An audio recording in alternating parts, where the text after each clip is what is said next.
Oh. Red alert.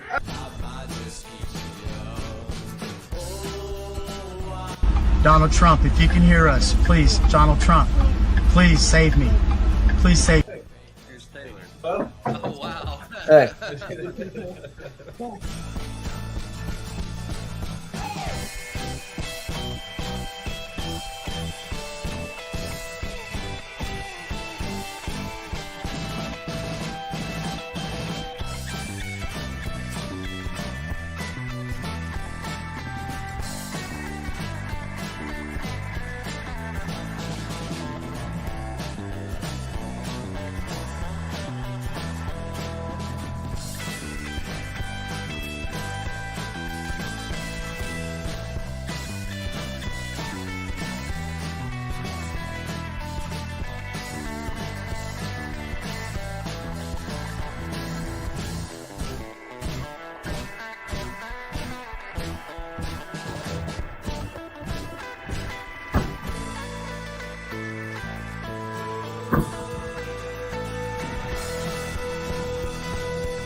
Welcome to the Late Night Freedom Stream, live from Springfield, Missouri. It's July 10th. It's the Springfield news leader. Springfield needs more housing. When does school start? So today's going to be all about Project 2025. It's a plan that was released back in April. It's all I've seen the past couple weeks in like my Facebook feed, and everybody's been talking about it. I've actually got a couple of guests that are going to come on. I am in the process of getting the link to them right now. If you could go ahead and pull up that first video I have linked with, it's like a local, it's like channel 12 or something, kind of talking about Project 2025 a bit. Alrighty. Let's get this up. Let's see. In the past few days, we've had viewers asking us about something called Project 2025. It's a plan that could dramatically change the United States government if it's enacted. 12 News journalist William Pitts is breaking down what it would do and where Project 2025 came from. What is Project 2025? Basically, it's a 900-page plan to overhaul the U.S. government for the next Republican president. It was developed by the Heritage Foundation, a conservative think tank. It has 4 areas: policy, personnel, training, and a playbook for the first 180 days to be written later. Now, policy is not exactly that surprising, though it definitely does come down on the hard right side of things. It's a conservative wish list. It deals with immigration, building a border wall. It does not ban abortion, but it does call for taking mifepristone off the market. It calls for a stronger military, but also removing diversity initiatives from the Pentagon and reinstating service members who were kicked out for not getting vaccinated against COVID. And it aims to defeat what it calls the woke agenda. Personnel is where the big changes come in. Project 2025 would reclassify as many as 50,000 federal workers as political appointees who could all be fired on Inauguration Day. The plan is to train what the plan calls an army of loyal conservatives to take their place, and it creates a presidential personnel database of approved people. And There's a training program for prospective political appointees. It's free, and most classes are between 30 and 90 minutes, aiming to educate people on how to be government employees. So who's behind Project 2025? The Conservative Heritage Foundation lists 3 people as in charge of the project. All 3 are former Trump administration officials, and some of the authors of the document are also Trump officials. Christopher Miller, Trump's Secretary of Defense on January 6th, Ken Cuccinelli, who was the head of U.S. Citizenship and Immigration Services, Peter Navarro, a former Trump official who's now in jail for contempt of Congress. But Trump says this about it: I know nothing about Project 2025. I have no idea who's behind it. I disagree with some of the things they're saying, and some of the things they're saying are absolutely ridiculous and abysmal. Anything they do, I wish them luck, but I have nothing to do with them. President Biden has made this a big issue the last few days, saying he's trying to hide his connections to his allies' extreme Project 2025 agenda. The only problem, it was written for him by those closest to him. Project 2025 should scare every single American. But remember, this is only a plan drawn up by a think tank. It's not a law, it's not a bill, it's not even an official Republican Party plan. And if most of this was put into effect, it would definitely face a lot of legal challenges almost immediately. See, and I think that's a good based. I know, like that all sounds good, and it is a plan, and we need a plan. The country's in a terrible spot, and we need like people forming a plan because it outlines the first 180 days. So I mean, it seems like a good thing, and honestly, to me, it seems kind of cowardly that Trump is like not endorsing it. It seems like he's trying to pander and seem more neutral to try to like get some like more center votes. But this thing is like set up for him seemingly. But, you know, he has his Agenda 47 where there is a little bit of overlap, but there is some things that are different where like Project 2025 wants like a federal abortion ban. I'm pretty sure Trump wants to leave it to the states. So there are differences. I've heard about that foundation, though, the Heritage Foundation, and I actually heard it from a Twitter post from Zach the Wolf. And it says here, gay furries have hacked the Heritage Foundation. Yeah, I heard about that. Yeah. Was this recently? I don't know if this was... Yeah, I don't know if that's legit, though. But the Heritage Foundation was formed in 1973. We have one of our guests in here. I'll go ahead and let him in. We got Jack Pike. Oh, what's up, Jack? Much. Can you see me, hear me? Yeah. Hopefully the audio will work good this time. Okay. Yes, sir. So what are we discussing? We're getting into Project 2025. So I want to read this Facebook message that I received, and this is part of what prompted me to talk about this. Somebody I know from the music scene said, I'm curious, what are your thoughts on Project 2025? And this was Sunday. I responded, I need to look into it more. From a glance, it seems like the left's new boogeyman. Supposedly, Trump distanced himself from it on Truth Social. I looked at the website. It looks like a fairly standard kind of milquetoast platform for the Republican Party, though it's being portrayed as something totally radical.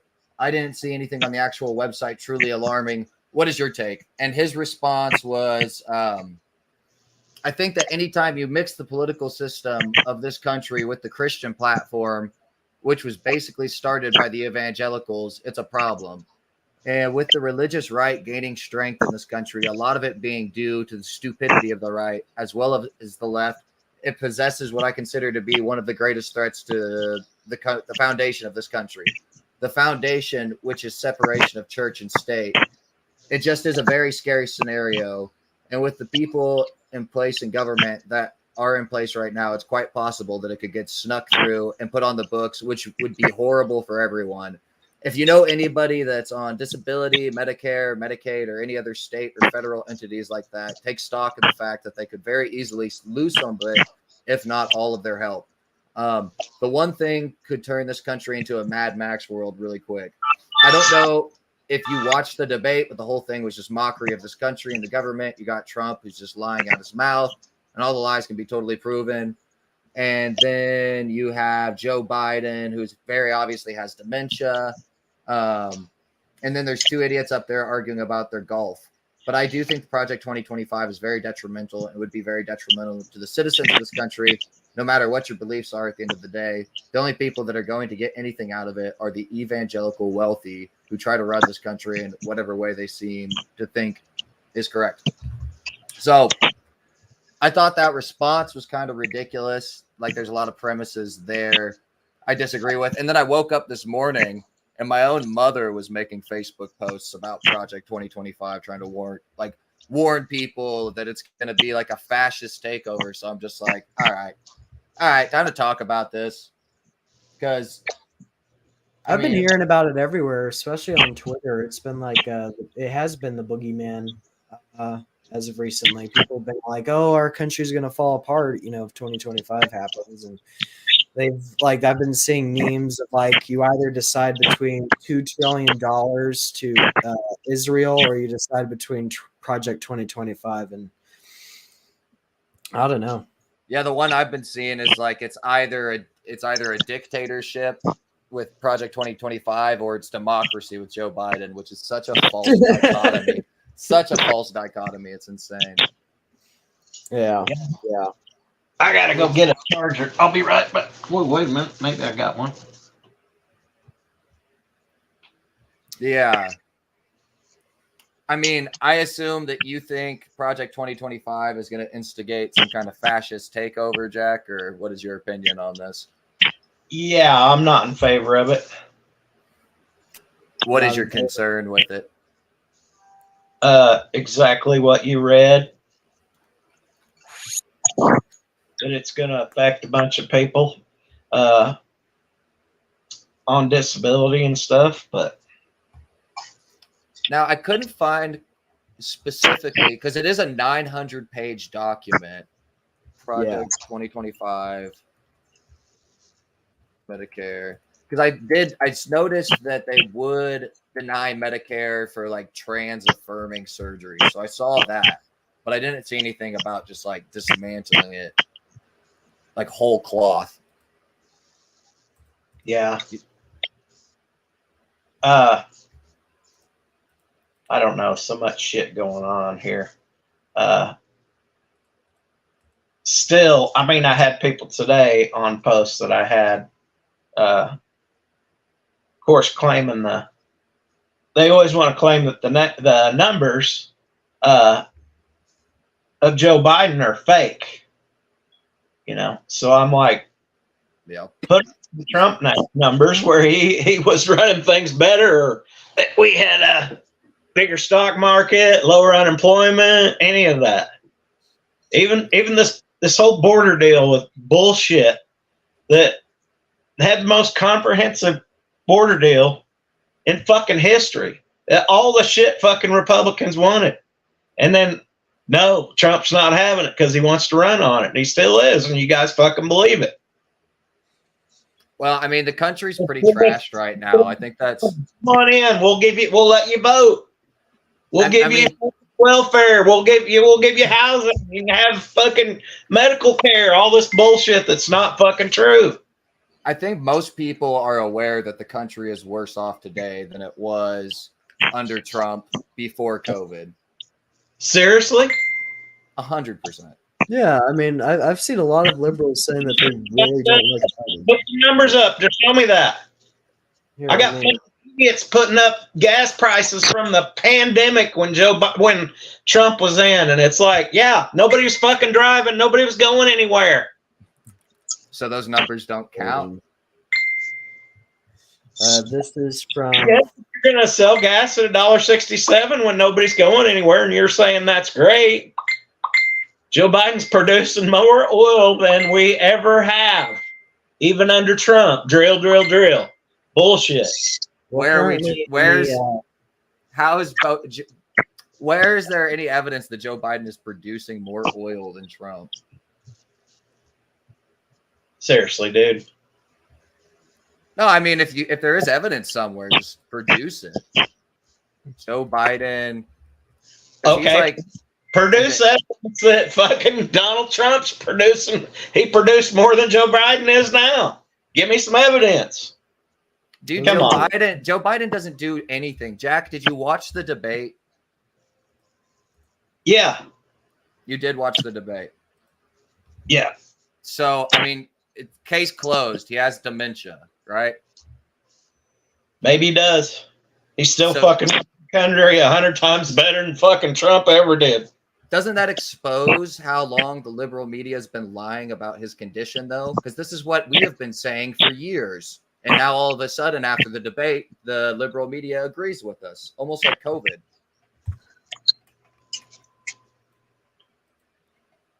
You know what I'm saying? Like, you can't, why would you still trust these sources after that? I could go back, I guess, and say, well, fucking Donald Trump didn't know. He thought that, God, who was the Republican that was running that was in his administration that fucking totally wouldn't have Trump and then kissed the fucking ring when she was out? Nikki Haley. Okay. Yeah. I don't know. It's just fucking ridiculous. Trump didn't, he fucking thought that Nikki Haley was supposed to be over the fucking security of fucking January 6th. I mean, fucking come on. He thinks he's running against Obama. You're telling me this motherfucker's with it? His whole platform is fucking hate and bullshit. He never says anything positive. That's not true at all. You are a joke if you believe this shit. You've never watched a Trump rally, dude. Huh? He's so charismatic. He's so charming. He says positive shit all the time. But no, coming down. We don't have the best economy. Right now we don't. We've been in a recession for like 2 years. So Trump's answer is to fucking get a bunch of shit from China and put tariffs on it. Who pays those fucking tariffs? We do. I'm glad you brought up China, actually, because if you go to the Heritage Foundation's website, the Heritage Foundation is what I'm saying. But you should. I mean, they're keeping their China. Who did business with fucking China? Trump, his daughter. Who had bank accounts over there? Who paid more in taxes to fucking China than he did here? What did he pay, like $750 fucking dollars? Yeah, didn't his son do some kind of shady business deal over there too? Oh wait, no, that was the other guy. Whoops, yeah. Cool. Where's Bannon right now for that wall they were building that he fucking just put in his pocket? So check this out. Hey, check this out, Jacob. Republicans don't give a fuck about you. Donald Trump does not give a fuck about you. You don't have billions of dollars. You can't do anything for him. Trump is all about himself. I'm tired of listening to your fucking stupid bullshit. You're a fucking idiot. How do you really feel, Jack? Damn, come on. That's what I'm telling you. I'm tired of dicking around with stupid fucking people. The reason you're never going to have a child because you said you want a family, so you're pro-life, is because you're a fucking dick. Nobody will ever fucking date you. You got a horrible opinion of fucking women, and you're a fucking racist cock. You play guitar, that's fucking where it ends, dude. You're fucking what? How old are you? You're not even 30 yet. Right. How many fucking election cycles have you lived through? 4 or 5. Okay. I'm gonna be 59 in September. I've been around politics my whole fucking life. Like I said, my mom had a political science fucking degree. We didn't sit on fucking internet like you are. We door knocked. We drove people to the fucking polls. We had campaign offices. And you're gonna fucking come at me with your bullshit, your fucking 4 cycles. This is like the same argument as people who's like that aren't Christian, but their dad was like a pastor, so they're like, I'm gonna go to heaven because my dad was a pastor. Because your mom was a leftist operative. Your opinion is more valid than mine. Is that what I'm hearing? Jacob, look around you. You're always crying about how people are deleting you or saying this or that to you. It's because you're a fucking horrible piece of shit. This fucking racist rhetoric. And you look at the fucking barbershop that fucking Trump went into, the fucking churches he went into. It's all a fucking stunt. Wake the fuck up. I mean, yeah. Tell why me do about you- tell me about this Epstein shit. what That's about what- Joe? What about Joe Biden being at a Klansman's funeral? What about that? Why in the fuck Donald Trump was on all these flights and hanging out with Jeffrey Epstein? Fucking defend that shit. Joe Biden hugged some people and smelled their hair. He's a total pedophile. You're a fucking moron. No, Democrats are on the Epstein flight logs too. I'd love to see them, Yes, but we won't. fucking lock them up. I'm not out fucking supporting them. But Donald Trump, Bill Donald Trump. don't give a fuck. If they're on there, they need to be gone. Guess He who wasn't fucking- on any flights? Joe Biden wasn't on any fucking flights. Donald Trump blocked Jeffrey Epstein from coming to his hotel before he died. Trump had an out with Epstein. They weren't friends. They weren't friends. He literally barred him from staying at one of his hotels. So this whole narrative that he's like, oh, he's a pedophile, and oh, he's got 32 felons, and this, that, and the other, and he's unfit. It's propaganda. It's bullshit. You're coping. Yeah, it's all bullshit. He's not an adjudicated rapist. In the state of New York, whether it was his hand or whatever, his dick, fucking it was rape. And you said, oh, well, their witnesses are weak. Come on, man. Are you talking about the crazy bitch that said she's turned on by rape? That Yeah. one that came out Yeah. accusing her? Jacob, you look like a fucking moron. 34 fucking felonies, and they were all dreamed up. Trump didn't do anything. You're a fucking idiot. Hey, you remember when Joe Biden delivered a eulogy speech at former Klansman Robert Byrd's funeral? I think we talked about it before, yes. So, I mean, like, you're like throwing out racist this, racist that. I'm racist. Trump's racist. By your logic, isn't Joe Biden racist too? I mean, Yeah, of course he is. He's got a black vice. I'm sure Trump will too. So I'm seeing this He's got comment. that girl that he pretends like she was working at a fucking fast food restaurant, and then she happens to be in that black church with him. You're fucking kill me, dude. So You're I'm fucking. So if we can take a pause for a second, I'm seeing this comment from Jake Kempen. Was this one of our past guests, I think? he's the younger Democrat that we had in before. He's asked us to check out the Dispatch's fact checks of viral claims about Project 2025. You'll see the false claims being virally made, but also you'll see the truth in the claims. Gentlemen, what are your opinions of the verified facts therein? For example, those making less than $47,150 per year would see a slight increase in tax rates. Can you copy and paste that link? Can we have a look at it? I mean, Yeah, I would open not it. be for a tax increase for Yeah, people that would making be $50,000 stupid. a year. The link doesn't work, it looks like. Trying to see if we can. Here, go to the Google Doc and go to that last image, Leighton. Mhm. I think it might be that one that he in the Google Doc because he shared that earlier. Jake, I sent you some links. I'd like to get your fucking comments on it. On what now? On these unsealed Jeffrey Epstein grand jury records now viewable online. Send them to me. Accusing Donald Trump of raping a 13-year-old girl explained. Oh, there we go. There we go. He sent it. Better. When news. did that come out? That timing seems awfully convenient that's like coming No, out now. it's fake.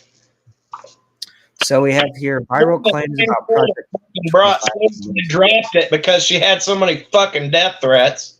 Okay, well, chill out for a second. We're looking at this other thing. Viral claims about Project 2025 are mostly false. The recommendations aimed at shaping policy in the GOP administration do not include banning abortion or contraceptives. That's a Okay. shame.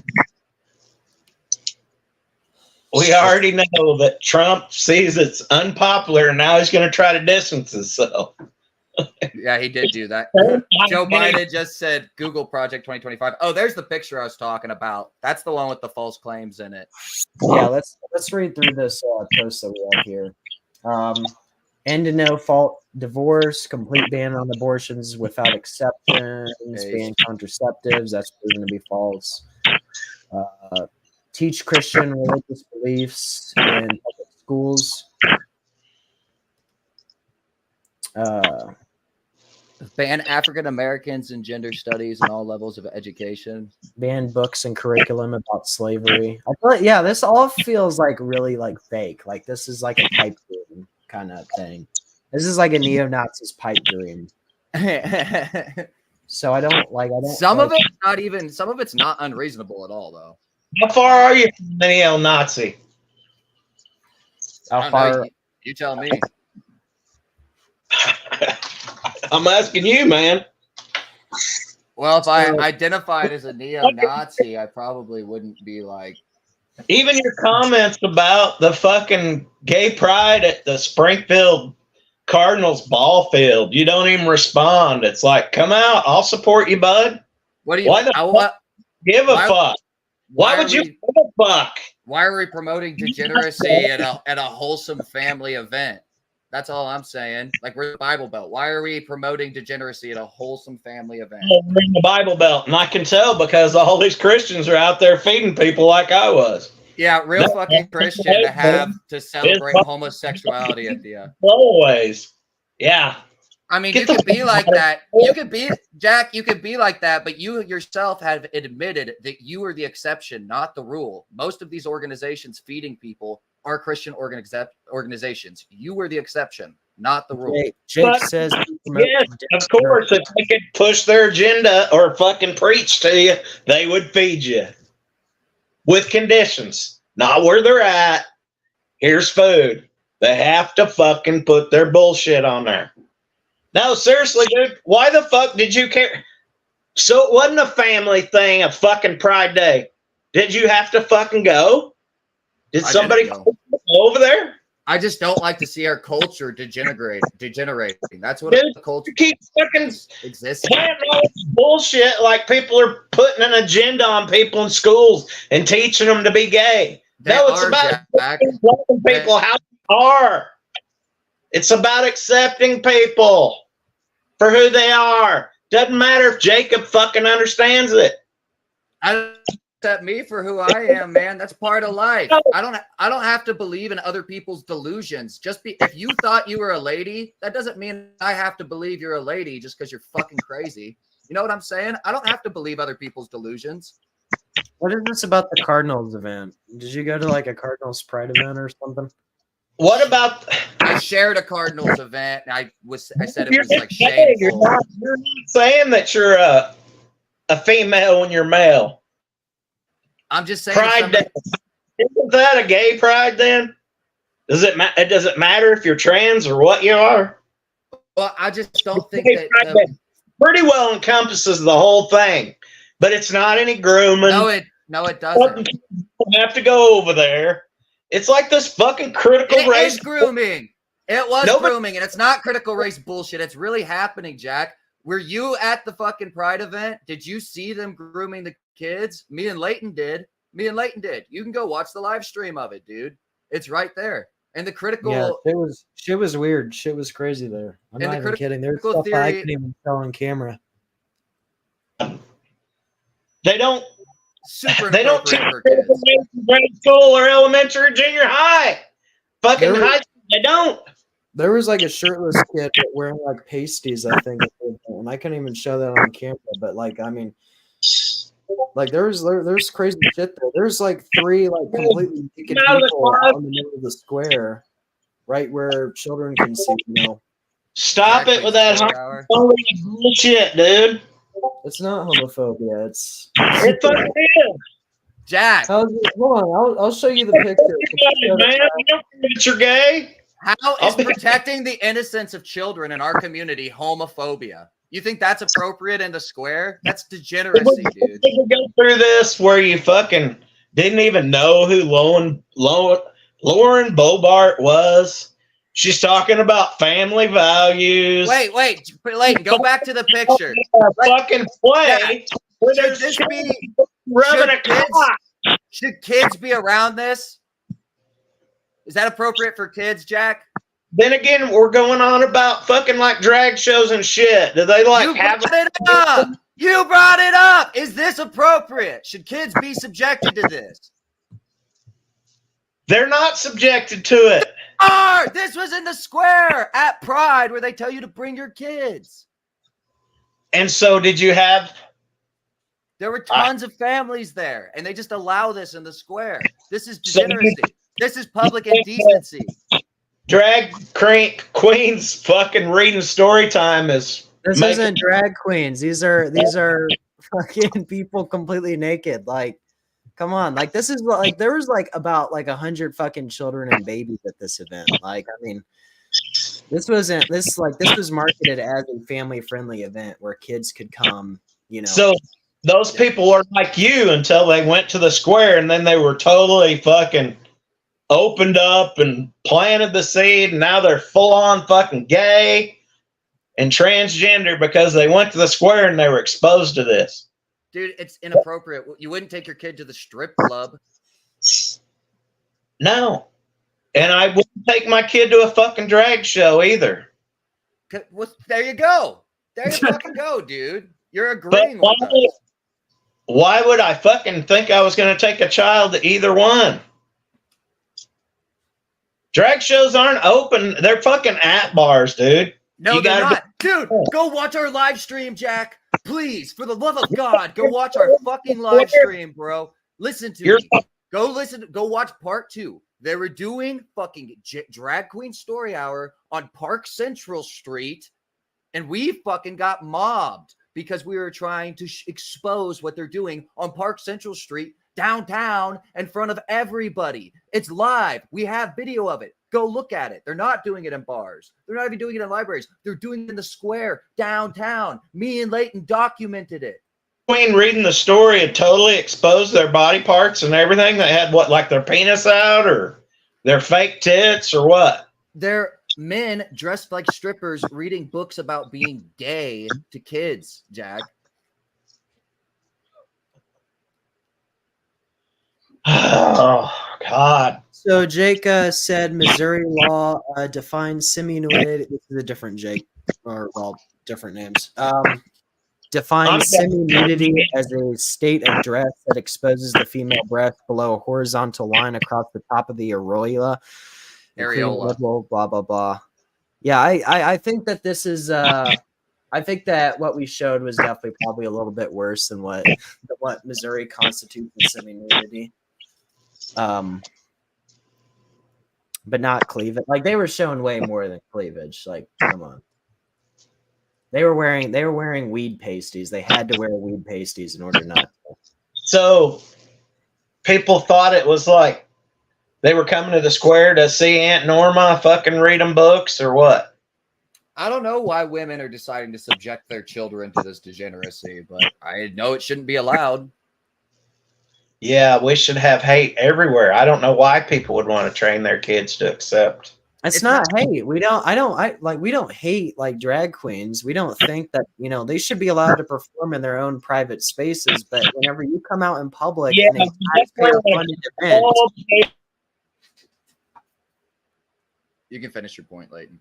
Well, whenever they're coming out to a taxpayer-funded event, you know, and they're having this, that's different. Like, this is the community. Like, I own a part of this land, right? Because it is my taxes that pay for that property.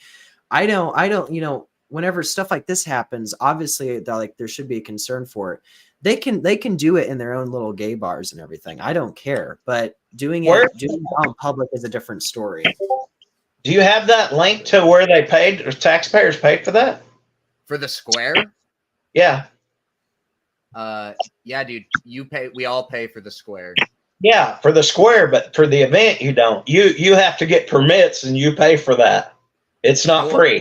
So the police that were doing the event, protecting the event, our taxes had nothing to do with that, or you know, all the roadblocks, or from fucking not getting mobbed too, right? Josh, welcome. We have another guest. Huh? Welcome. Hey. Were they protecting you? Hi. Yeah, here. Let's introduce Josh real quick. Josh, thanks for getting in the stream. Josh is another local guy. Here, introduce yourself, Josh. Can you hear? Can you hear me? Earth to Josh. Yes. Hey. How you Hey. doing? Good. Go ahead and introduce yourself, Josh. Well, hi. Well, I just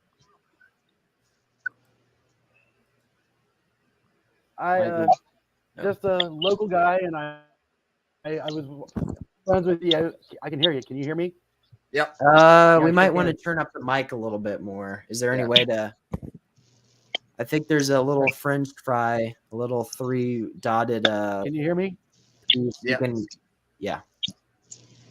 1 second here. Turn this off here. Just You can hit those 3 dots and edit mic settings, and you can raise the mic volume that way, I think. We're at. Oh yeah. There we go. I can hear you better. A little bit. Now? A little bit better. Let me raise this up. Can you hear that better? Yes. Yeah, there we go. Mic's There we closer go. to my face. Okay, cool. So All right. I invited Josh to the headphone mic. conversation because I wanted to have a couple of different voices. Josh tends to be more on the right wing side of things, and Jack tends to be more on the left. So I wanted to have several different voices in this conversation discussing Project 2025 today. So thank you for coming on, Josh. Hey, no problem. I was watching the stream and I just had to chime in.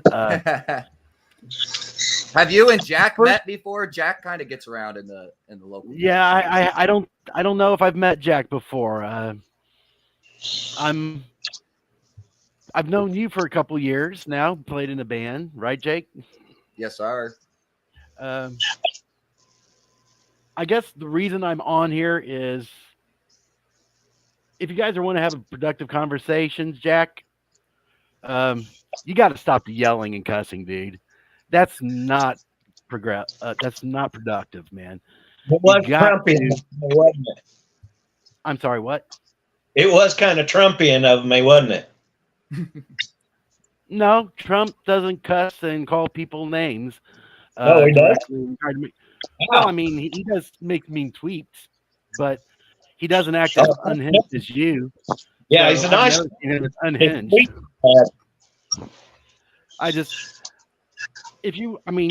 What you're showing, bud, is you're showing that you are so deranged. You can't even have a conversation without raising your voice and calling people names. You're not producing any facts. You're not citing any citations. So you're not making any type of argument. You're just calling names, which tells me you've already lost the argument. If you have to resort to that type of discussion, you're proving that. What's your take on 2025? That seems to be the topic. Okay, my take on it is I haven't done a whole lot of research on it, but what I have seen is that it's going more to privatization rather than government control. So the education stuff, I did read a lot of that, and it is actually giving people in the local communities and families choice to decide which schools they want to send their children to. So kids in inner cities won't be in failing schools. They will have choice to go to charter schools or to private schools. It's a voucher system. And who's going to pay for school? Who's going to pay for the school? The same people that are paying for the schools now. It's going to come from property taxes. It's going to come from local taxes, just like it is now. But instead of going to, the parents. No, I was hearing the private schools. The private schools are going to receive the vouchers from the parents. The parents will decide where they're going to go to school at. Yeah. So if they got the money that the state would be paying, the money that the state would be paying to the public schools will actually go to the parents in a voucher system. And the parents will be able to say, hey, maybe my kid doesn't have to go to a school where there's school shootings. Maybe my kids won't have to go to a school where there's drugs or have to walk through a metal detector. Now I can afford to send them to private schools like these rich, wealthy people can. And you are pro-choice, right? School shootings now. You are pro-choice, correct? Yes. Okay, so why not in education? Why not in education? Yeah, Not why everybody give- can have that education I'm talking about. What do you mean? How are they going to pay for a private school if they fucking can't even have a lunch program? Huh? Were you not listening to what I said? Yeah, I did. Will give the state Vouchers. will give the parent vouchers. Yes, the money that was be earmarked for that student that goes to a private school will no longer go to the private school, but to the parents who use that for the tuition of the private school.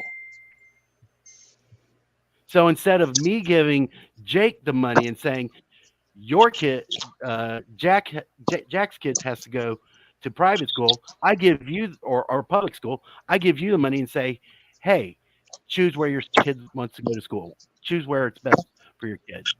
That's what a voucher is. So school shootings, you were talking about school shootings, and Jacob says that. Hey, we're not talking about school shootings. We're talking about the voucher system. Don't change the subject. Focus. I'm focused. You're the one that said you could go to a school that didn't have school shootings. Did you say that? I did, because parents can have the choice to send their kids to better on the topic. Okay, don't drag us off somewhere else. Don't talk about school shootings. You might want to. I also talked about drugs. I also talked about going to metal detectors. Another conversation. The subject that I'm just speaking about is parents. Come on. You can't just Uno reverse card. You can't just We're talking about school choice. We're not talking about school shootings. I use that as an example of parents having a choice. Put your kid in a school that doesn't have school shootings. That's what you said. Can we? Okay. Hey, can we get an answer about the vouchers? I'm getting nauseous from this switch around. Jack, address the school voucher system. Let's get a thing on the vouchers, and then we'll move on to. We can talk about school shootings afterwards. So I have friends that have their kids in like lab schools and Christian schools and stuff like that. Mm-hmm. And this voucher's totally going to pay for whatever school you go to. Yeah, the reason that we haven't gotten them before is because of the teachers lobby and the educators lobby. They're against it because they know when people actually see how the public school system is failing, they will have no more funding because people will want to send their kids to schools that are succeeding. I kind of see it like if they paid more and had better teachers, they would have a better result. Nope. The highest paid teachers are in Washington, D.C., and they have some of the lowest test scores in the nation. Money does not solve the problem. So this will totally fund whatever school you want to go to if it goes through. Absolutely. That's why people are upset at what that's why they're saying that it's going to eliminate why it's going to pay for religious education, because in a sense it can, because you can go to a private school that is Christian based, but you can also go to a charter school, and you can also go to lab school, and you don't have to worry about lottery systems. Like in New York, they have lottery systems for kids who want to go to these charter schools. We have a comment here that I'm flooded. I don't really understand this comment. Maybe you'll get what he's saying more, Josh. He says the only issue I have with the voucher system is maintaining the separation of church and state. That's a big deal. Okay, the separation of church and state. What law is being made regarding religion on that? Late Night Freedom Stream 417. The establishment of a religion. The only issue I have with then giving people money to go to a charter school does not establish a religion. Right. Well, and dude, I was talking about this earlier. And there is no separation of church and state in the Constitution. That was found in a letter. Was it Madison, I believe, to a Baptist church at the time, and he was talking to a church that was afraid that the government was going to be having influence in their faith, and his thing was, we need to maintain a separation of church and state so the state won't interfere in the church. There is no church and state built into the Constitution. There's just the government will make no laws enacting the establishment of a religion, the federal government, Right. or the free exercise thereof. Well, and The people same like time John that that Adams, was written, yeah. people like One John second, Adams even. Oh, go ahead. Yeah. At the same time, they had no problem with states setting up state religions. It was just the federal government at the time, because like Maryland had an official state denomination, and New York did at the same time. That was never addressed and was never spoken about by our founding fathers. Right. What? And John Adams said, the Constitution was created for a religious and a moral people. And people always like talk about, oh, let's keep Christianity out of politics. But law is dictating moral and ethical principles, rights and wrongs. Every law is based on a moral principle. Why don't we drive 75 miles down 55? Because it's dangerous. That's for the safety of somebody. That's a moral choice. Right. So it's like some sort of morality. In my opinion, like, America is a Christian nation, and we're obviously in decline. And I wouldn't call myself like a Christian nationalist, but we need to go back to some kind of tradition and get away from like the secularness, like the nihilism and the like the Marxism that's like invaded our culture and it's just everywhere. I would disagree with you on some of that. I don't think our nation is a Christian nation. I think it's founded on Christian principles. I think we tread a dangerous line when we start saying we're a Christian nation, because that can be taken by those who want to enforce religion. I don't think you should enforce religion on anybody. My faith is my faith, but you can believe what you want to believe. And I don't expect you to believe like I believe if you don't believe what I believe. Does that make sense? Right. I don't think you should be persecuted. Like, I don't think you should have to be a Christian to be in the to be an American, obviously. But it's like, I think you should respect Christianity as like the foundation of our rights, where our rights come from God. You can't ignore the foundations of our founding fathers, and our founding documents had a basis in the Bible and in religion. I don't think religion should run our government, just like I don't think any major ideology should run our government. I think we should compromise where we should and stand up for our principles. Let's welcome Kurt to the panel. Kurt, thanks for hopping on, man. Hey, appreciate you getting in the discussion. I don't know how much you were listening before or not. Pretty much zero. Sorry. Okay, no, that's good. That's good. We have one liberal in the chat still. Jack, I do appreciate you being here. 10 Catholics in schools. Tell me about that then, if we're on religion. What is it? Down south, Louisiana, where they're going to want to have 10 commandments in school. That's what are I'll go first on that. I think that the 10 commandments are a part of the Western canon. It's where we derive morality from in the West. I think historically it's a good thing for children in the West to learn, and all over the world. And, obviously there's like positive spiritual aspects to it too. But yeah, it makes sense for children to learn the most foundational moral document in the Western canon, that being the 10 commandments. I think that's a good thing. I agree. I haven't followed that case very much, so I'm kind of uneducated on it. I think displaying them is one thing, proselytizing is another. Just like I wouldn't want someone getting up in front of a bunch of kids and being what's the word I'm looking for? Groomers. I wouldn't want them grooming for religion either. I don't think that's a teacher's place. I think the idea behind education is education. Now, if you're taking like a religious class, I had humanities classes in high school that touched on all world religions. I don't see a problem with that. But getting up there and telling kids, especially in a public school setting, that you have to believe in Jesus, I don't buy into that either. Yeah, like forcing people to believe, no, teaching the story I think that would be okay. Yeah, that's fine. I have another comment here. This kind of pertains to what we were talking about. Jake says, Jacob, you don't want your tax dollars paying for degeneracy on the square. I don't want my tax dollars paying for the teaching of your Bronze Age religion. I don't want my tax dollars going to Christian schools to fund for that degeneracy, quote unquote. We share this thread.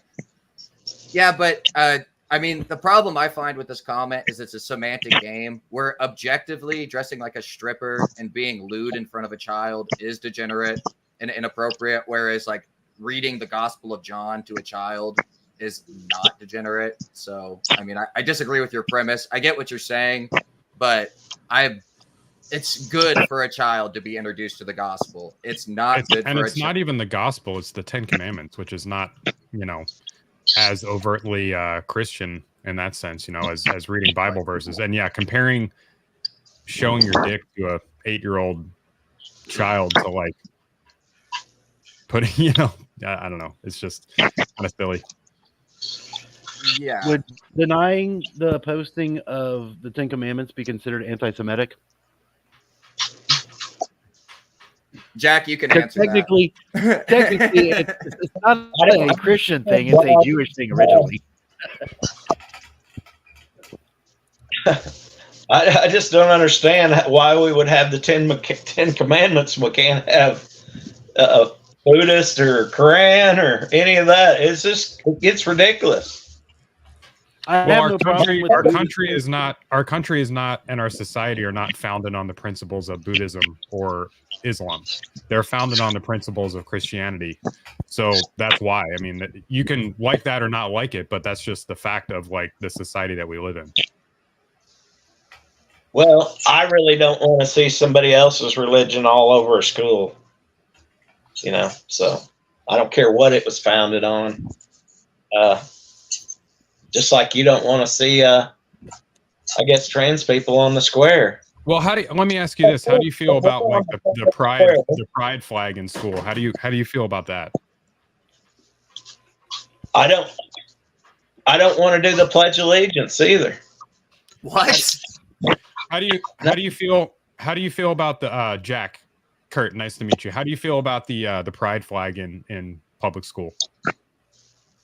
I don't think it needs to be there. Okay. So should it be banned from being flown? Have kids picking on people till they commit suicide because they're gay at school too. But I think well, I want to kind of stay on topic for a second.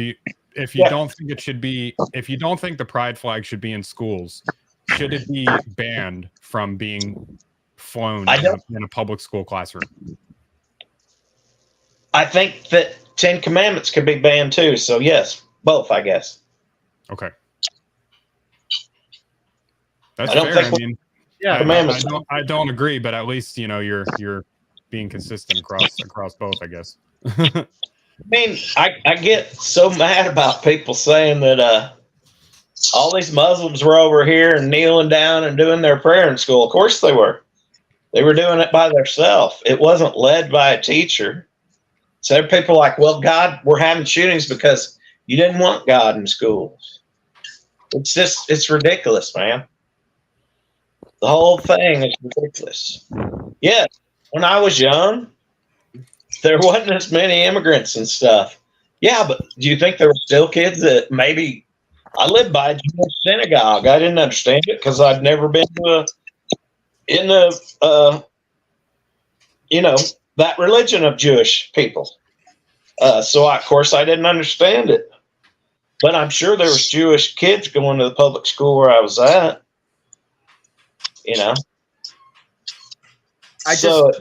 I had friends that were Jehovah's Witnesses in school. I thought it's weird they don't celebrate birthdays and they don't believe in Christmas and stuff. It's just a different way of being raised, but same way their parents are paying taxes to be to go to our public school.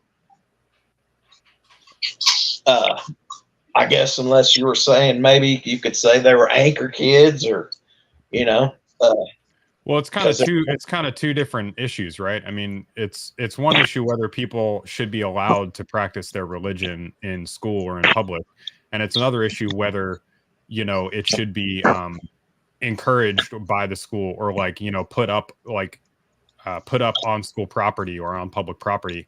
And you do have, in many cases, like honestly, probably most public schools now, they have LGBT programs that are like sponsored by the school and by the school board, and they're the ones putting up the flags. It's not like the kids are coming in and just putting up a pride flag or having one on their backpack or something like that. The teachers are putting it up, the administrators are putting it up. So I mean, and now there's like all this outrage about the 10 Commandments, which is just objectively better than that. I mean, and it's like such a small issue in comparison, even when you look at just the like presence of the thing. You know, I don't know the full case, so you know, if somebody knows better, please educate me. But like, I believe we're just talking about like putting the 10 Commandments like in the school somewhere. Okay, it's like it's on like a wall in a hallway, or it's you know, written in stone over the door or something like that. You know what I mean? Where you have like public school teachers, administrators, again, actively encouraging the LGBT stuff and putting it up, you know. So I grant that you are being sort of consistent when I asked you that question, you know, and you gave a good answer, but I don't see that like across the board. It seems like there's way more outrage about this one thing than there is about the other thing. You know, it seems like, and it's weird that we're getting not outraged about the thing that is like should not be taught to kids, and we are getting outraged about the thing that should be taught to kids. I'm just saying, I think you open yourself up to have swastikas, satanic symbols, all this stuff. If one's all right, then it's all right. Can you say swastika again? Swastika. I'm sorry. No, I enjoy your accent, guys. I will say that we have TTS working on YouTube now, so that's a cool surprise feature. I talked about more. That could be dangerous. I'm a little older than most of you, and my brother played football throughout school, you know, Mighty Mites all the way up into high school. And I remember at games at JFK Stadium where it was pretty much expected for everybody to get down and kneel down in prayer on the field. And of course, this is carried. Now we've got there are people that don't. Do what? Oh, we had a YouTube comment. Mr. Westford. Oh, that's the Orthodox homie Mark debated. Hey, good to see you in the chat. Mark is not on. Mark the Brent said in the chat, LOL. Mark, I'm sending you an invite. Omar Westford. Some kind of computer. Swastika. Leighton, you're going to have to turn TTS off. That's not going to work. Oh, yeah. Okay, anyways, what was... Anyway, my brother wasn't a Christian at the time. And so, like, people were jabbing at him because he wouldn't come over and get in the huddle. And like I said, this is a public school, you know. So they're kind of wanting to force you into having a prayer before. I mean, this is not like the national anthem. This is a prayer in a public school. Yeah, my brother's Christian now. Maybe he'd be all right with that. But like I say, not everybody has the same religion. So if you're ready to have the 10 Commandments, be ready to have all of it. Like I say, you're saying the pride flag. Be prepared to have all of it if you want the 10 Commandments. Yeah, but these things are not the same. Like, they're not. It would be like saying no, of course not. I mean, it would be like saying, well, if you can have the 10 Commandments in school, then let's have Scientology in school, or let's have let's have like some random cult from Nevada that has like 100 members. Let's have that in school. You know, it's just not the same. You have to have it though. If you open up that door, you have to have it. 10 Commandments. Jake Kempton on. You definitely do not. You definitely do not have to have it. That is not. All right, boys, settle. We got a comment here. Leighton. Jake Kempen, I felt pressured to pray with my football team when they all kneeled to pray before the games, even though I was skeptical about Christianity at the time. I wouldn't want my kid to be in that situation. I don't. I mean, I'll say, if somebody, I don't think people should be pressured per se, but like, I mean, he didn't have to. Let's put it this way. He's the only kid that's not, you know what I mean? He was the only kid that wasn't. Well, that may exist. That may exist just by default, though. Like if you are in a conservative Christian neighborhood at a public school, you may be the only kid that's not a Christian on your football team. So you're going to feel some kind of pressure just naturally by default. You know what I mean? Like it's now should people be like, oh, you don't want to pray with us? What are you, some kind of Satan worshiper or something like that? Like you don't want to be mean spirited about it, of course, but like there is a reason that most people are like in this area may believe in one thing. That's the culture. That's the community is built around that, So I think we've all certainly been the odd man out in various situations at various times in our life, and it's not comfortable. But, I mean, I don't know what to say. Deal with it, I guess. And there's always going to be peer pressure in high school. I grew up in the 80s. I had to wear stonewashed jeans. So. Yeah. Yeah, I definitely was peer pressure to do some worse things than praying in high school. Well, Jake did give us an update. He said, what am I going to do? Not kneel, not be part of the kneeling circle, not be part of the team. And one of our friends, Jack Vinson, said, gang, I'm voting for Biden 2024. Mr. Westford said, Jack, is your brain broken? And Jake said the coach led the prayer. So that's our comments are going wild right now. Nice. Good to see. That was the first thing, though, people would always say. You say, well, what are you, a Satanist or whatever? If you don't believe in God, then you don't believe in the devil.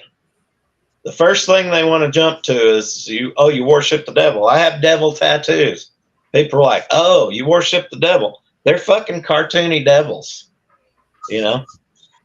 Right, but I mean, to go back to the school thing, like, again, I'm not encouraging like bad behavior. I'm not encouraging people to be mean, but you have to remember that like this is a high school football team. You know what I mean? Like that's probably the least offensive things that they say to each other. It's like, oh, you don't want this beer, man? What are you, gay? Or like whatever. It's like it's just what happens. It's young testosterone full men full of testosterone, and it's like that's part of growing up, man. Just like deal with it. Like I said, just deal with it. It's not a big deal.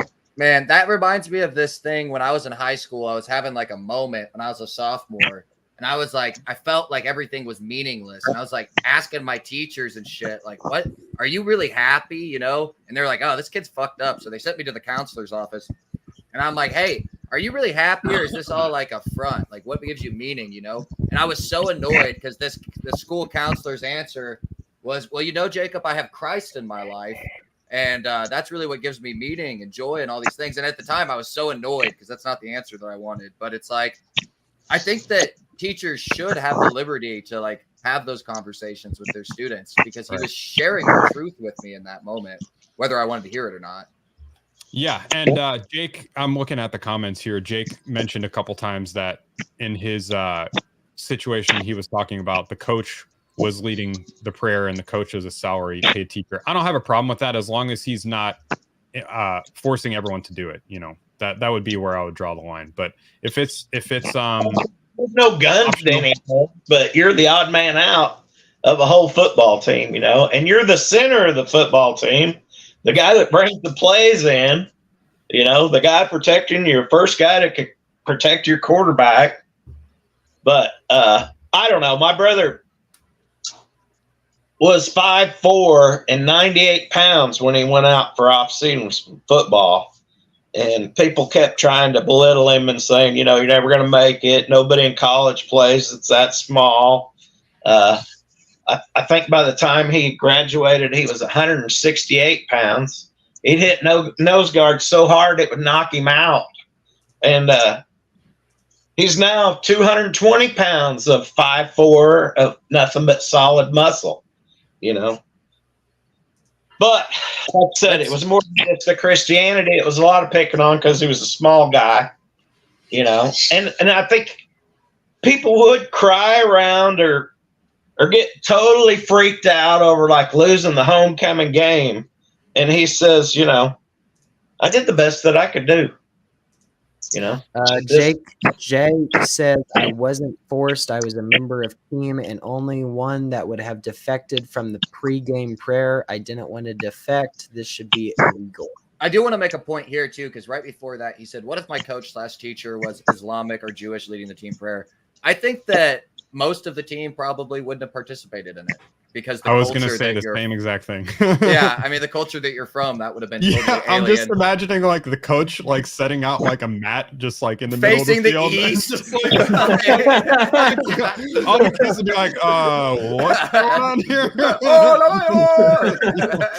Like, yeah, it wouldn't get much participation, I think. I mean, he could do it if he wants. He could try. You know, he's free to try. He's free to try.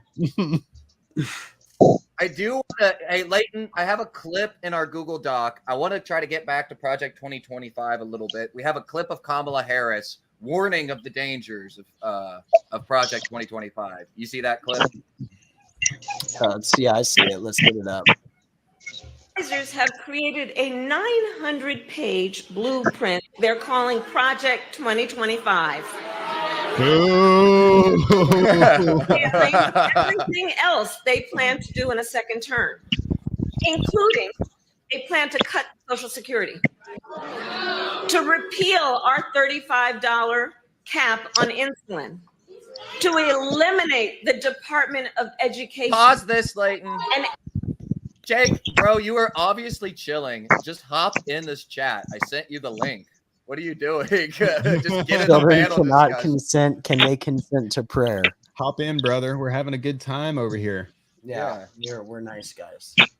And you're wearing a tie? Come on now. No excuse. and programs like Head Start.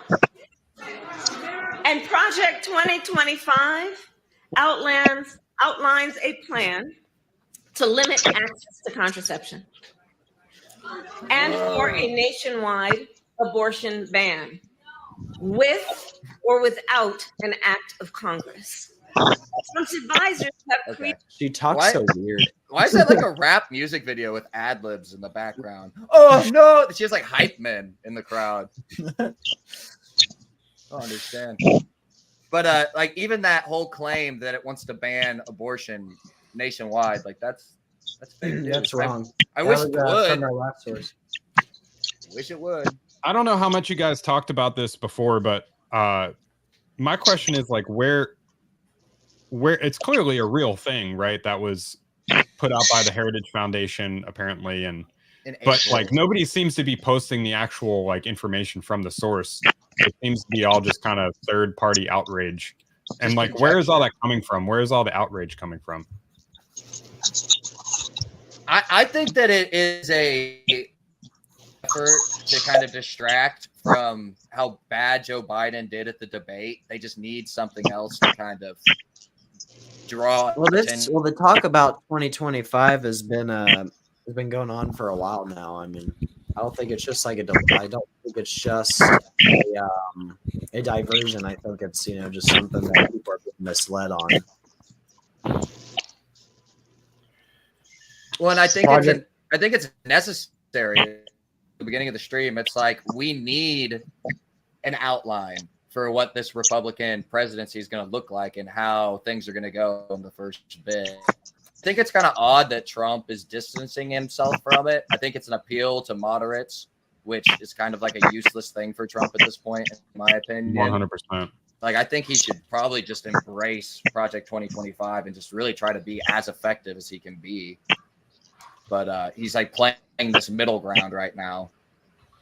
But like, what's the part specifically that's like a big deal? You know what I'm saying? What's the problem? The things that I don't really understand, if I'm being quite honest, is like the Social Security and Medicare stuff.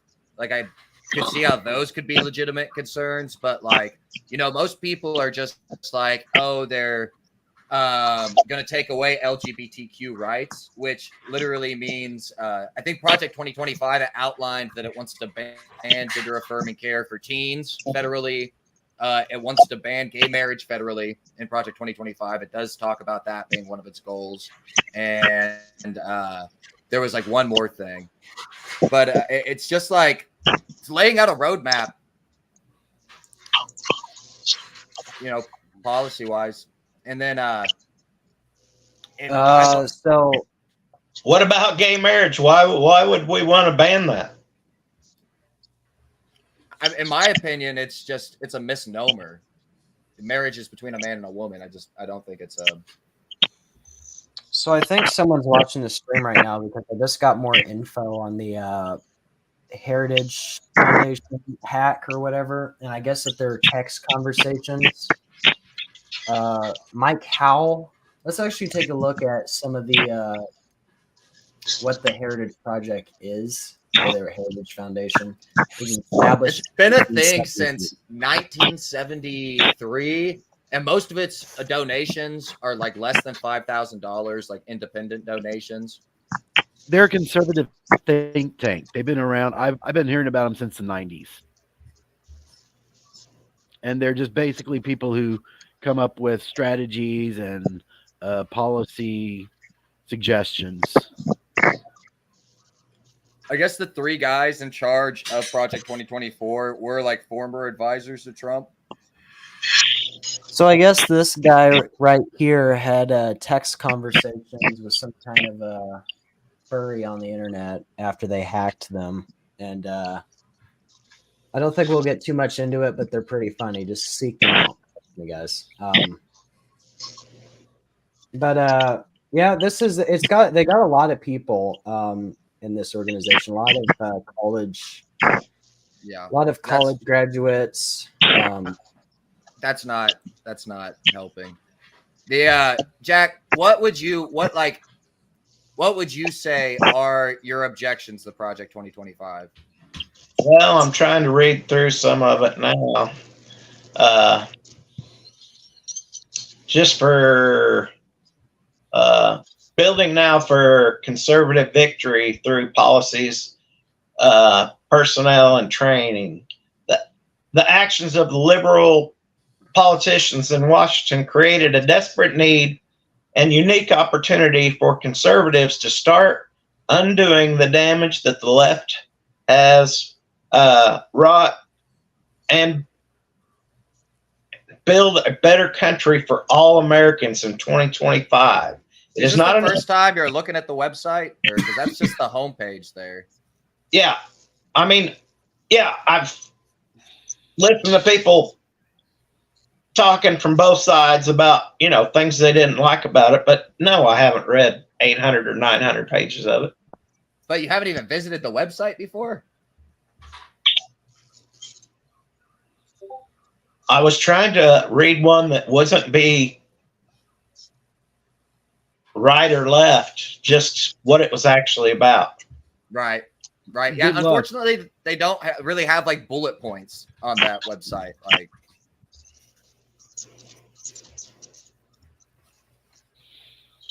so what? We did have. There was another clip that I wanted to show. That Ben Shapiro clip, Leighton. Mm-hmm. There's a Ben Shapiro was like in Congress or something, and Eric Swalwell was like questioning him about Project 2025. Oh God! Oh, I saw that. Yeah. Ask him, is this the one where he asks him if he was if being gay is a sin? I don't think that's in this one. Okay. For joining us today, I think it is important that you're here as one of the leading conservative voices in the country. And the country has, in the last couple of weeks, talked a lot about and Googled Project 2025. It's one of the most Googled search terms right now. And you're not going to get any censorship from me. So I just wanted to know, from your perspective, I think it would help us understand on just like a scale of 0 to 100%, how much do you support Project 2025? I think like President Trump, I haven't looked all that deeply at Project 2025, but it seems that Democrats on this committee, sort of like Peter Pan and Tinkerbell, if they say Project 2025 enough, their presidential candidate becomes alive again. And so, well, let's just talk about pieces of it. And I guess you can tell me if you support it. You probably want less bureaucracy, right? Yeah. I want less bureaucracy. You want more efficiency. You. I want more efficiency. You want taxpayer money spent wisely. Yo, Freudian slip there. That's I'm becoming a Republican. My parents would be proud. Yeah, that was a crazy Freudian slip. But yeah, and that goes on where he's asking him if he thinks being gay is a sin. Scroll down in the comments, see if that's. No, it's not going to be there. But Shapiro. Commandments, though, is it? Classic Ben Shapiro destroys in all caps. Twitter caption. Some religious Jesus. Here we are. Here's the clip. You did say I think homosexual activity is a sin. Yes, I'm religious. Sure, there's a genetic component. You found me out. Orientation. The view of all religious people I know has always been that sexual behavior is something that is up to you. And you said I may have a desire to sleep with men, but I do not. I agree with me. Yes, that's true. Congratulations on your. Yeah. I'm sure it's very hard to restrain yourself. You did say. What was this Congress thing about? Like, why was Ben Shapiro in Congress? It was about because I was just watching this actually right before I came on here. Nice. He was. They were talking about government censorship and antitrust. These companies that were pressuring Facebook and other social media companies to basically throttle Shapiro's website and his posts. And basically, because if they didn't have the right opinions, they wouldn't invest ad money into them. So basically, these ad agencies who were doing the ESG, I think is what it's called, ESG, that social, whatever, that if they didn't fall in line with their ideology, they would stop advertising unless they throttled conservative voices. And so that's why they had him on there. And then that turned into a Project 2025. It did. They wanted to basically paint him as a racist and a homophobe. And the best response he should have given to Swalwell is say that sex outside of marriage is wrong in any form, even if it's with a Chinese spy. Right. That's how I feel exactly about all these hearings too. Like, they're so fucking boring, and they like don't actually accomplish anything ever. You know, people like, how many times have people yelled at Fauci, you know, in a hearing? Like, he's not in jail. You know what I'm saying? Like, put the motherfucker in jail. Right. And until like real things are happening, like, it's just all smoke and mirrors, you know, signifying nothing. But like, if people just actually started like insulting each other and getting really nasty to each other, that would at least be entertaining, you know? You remember those two guys almost went to blows. Would like to see that. Oh yeah. That was like last year, 2 years ago. Yeah. Yeah, that was funny. Dude, Jake Timpton, I'm telling you, dude, you ought to just get in here. Like, why are you leaving comments like this? Just come talk to us. It says that comment took longer than it would have taken to say that in here to write. 100%. He says, how do you feel about CBS News reporting of with Project 2025? What are Project 2025 plans? What's the H1 header name? Less federal intervention in education, more support for school chores, work requirements for able-bodied, childless adults and food stamp, secure border with increased enforcement of immigration laws, mass deportation, and construction of a border wall. That sounds good. All of that stuff sounds good to me. The source can be linked. Yeah, but you got to realize that CBS was also saying that Biden was in great physical health, and so. But I like it's weird because CBS things. is like super liberal. So when it says that thing, all that stuff, it's like, is it expecting me to live in a different reality where I look at that and I go, oh, that's bad? Because all of those things just like Like, Yeah, what, able-bodied people ought to be able to work, right? Yeah, less federal intervention in education, more support for school choice, work requirements for able-bodied people, childless adults and food stamps. I don't know what that means. I guess you're taking them off. I don't know. And a secure border with increased enforcement. I mean, is any of that stuff strike you as odd, Jack?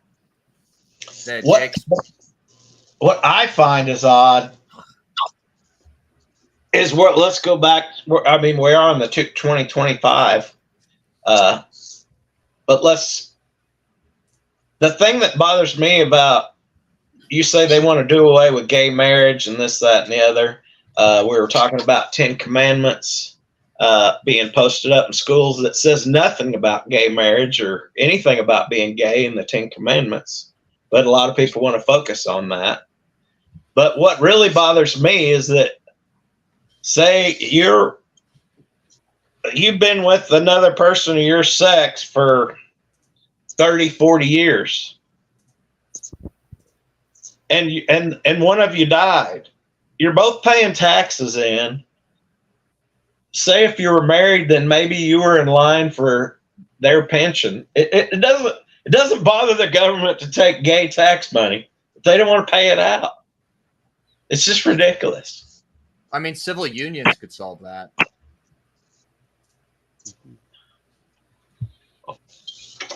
I agree with a lot of the stuff in this, though. I don't think childless adults should have food stamps. Huh? I don't think childless adults should have food stamps.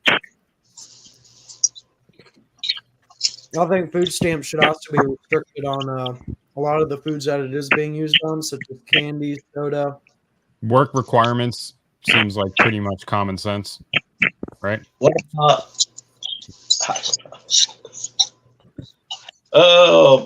Let's bring up some topics like drug testing for food stamps. That always works good.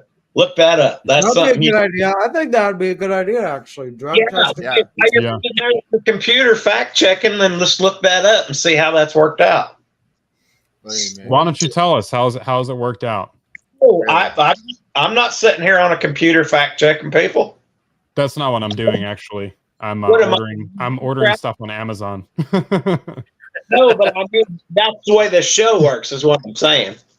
But I don't need to fact check anything. I'm here. Why don't you tell me what very you're rarely talking about? fact check stuff. I don't. I'll be wrong. I don't give a shit. Well, they tried to implement that. They've spent more money checking it than the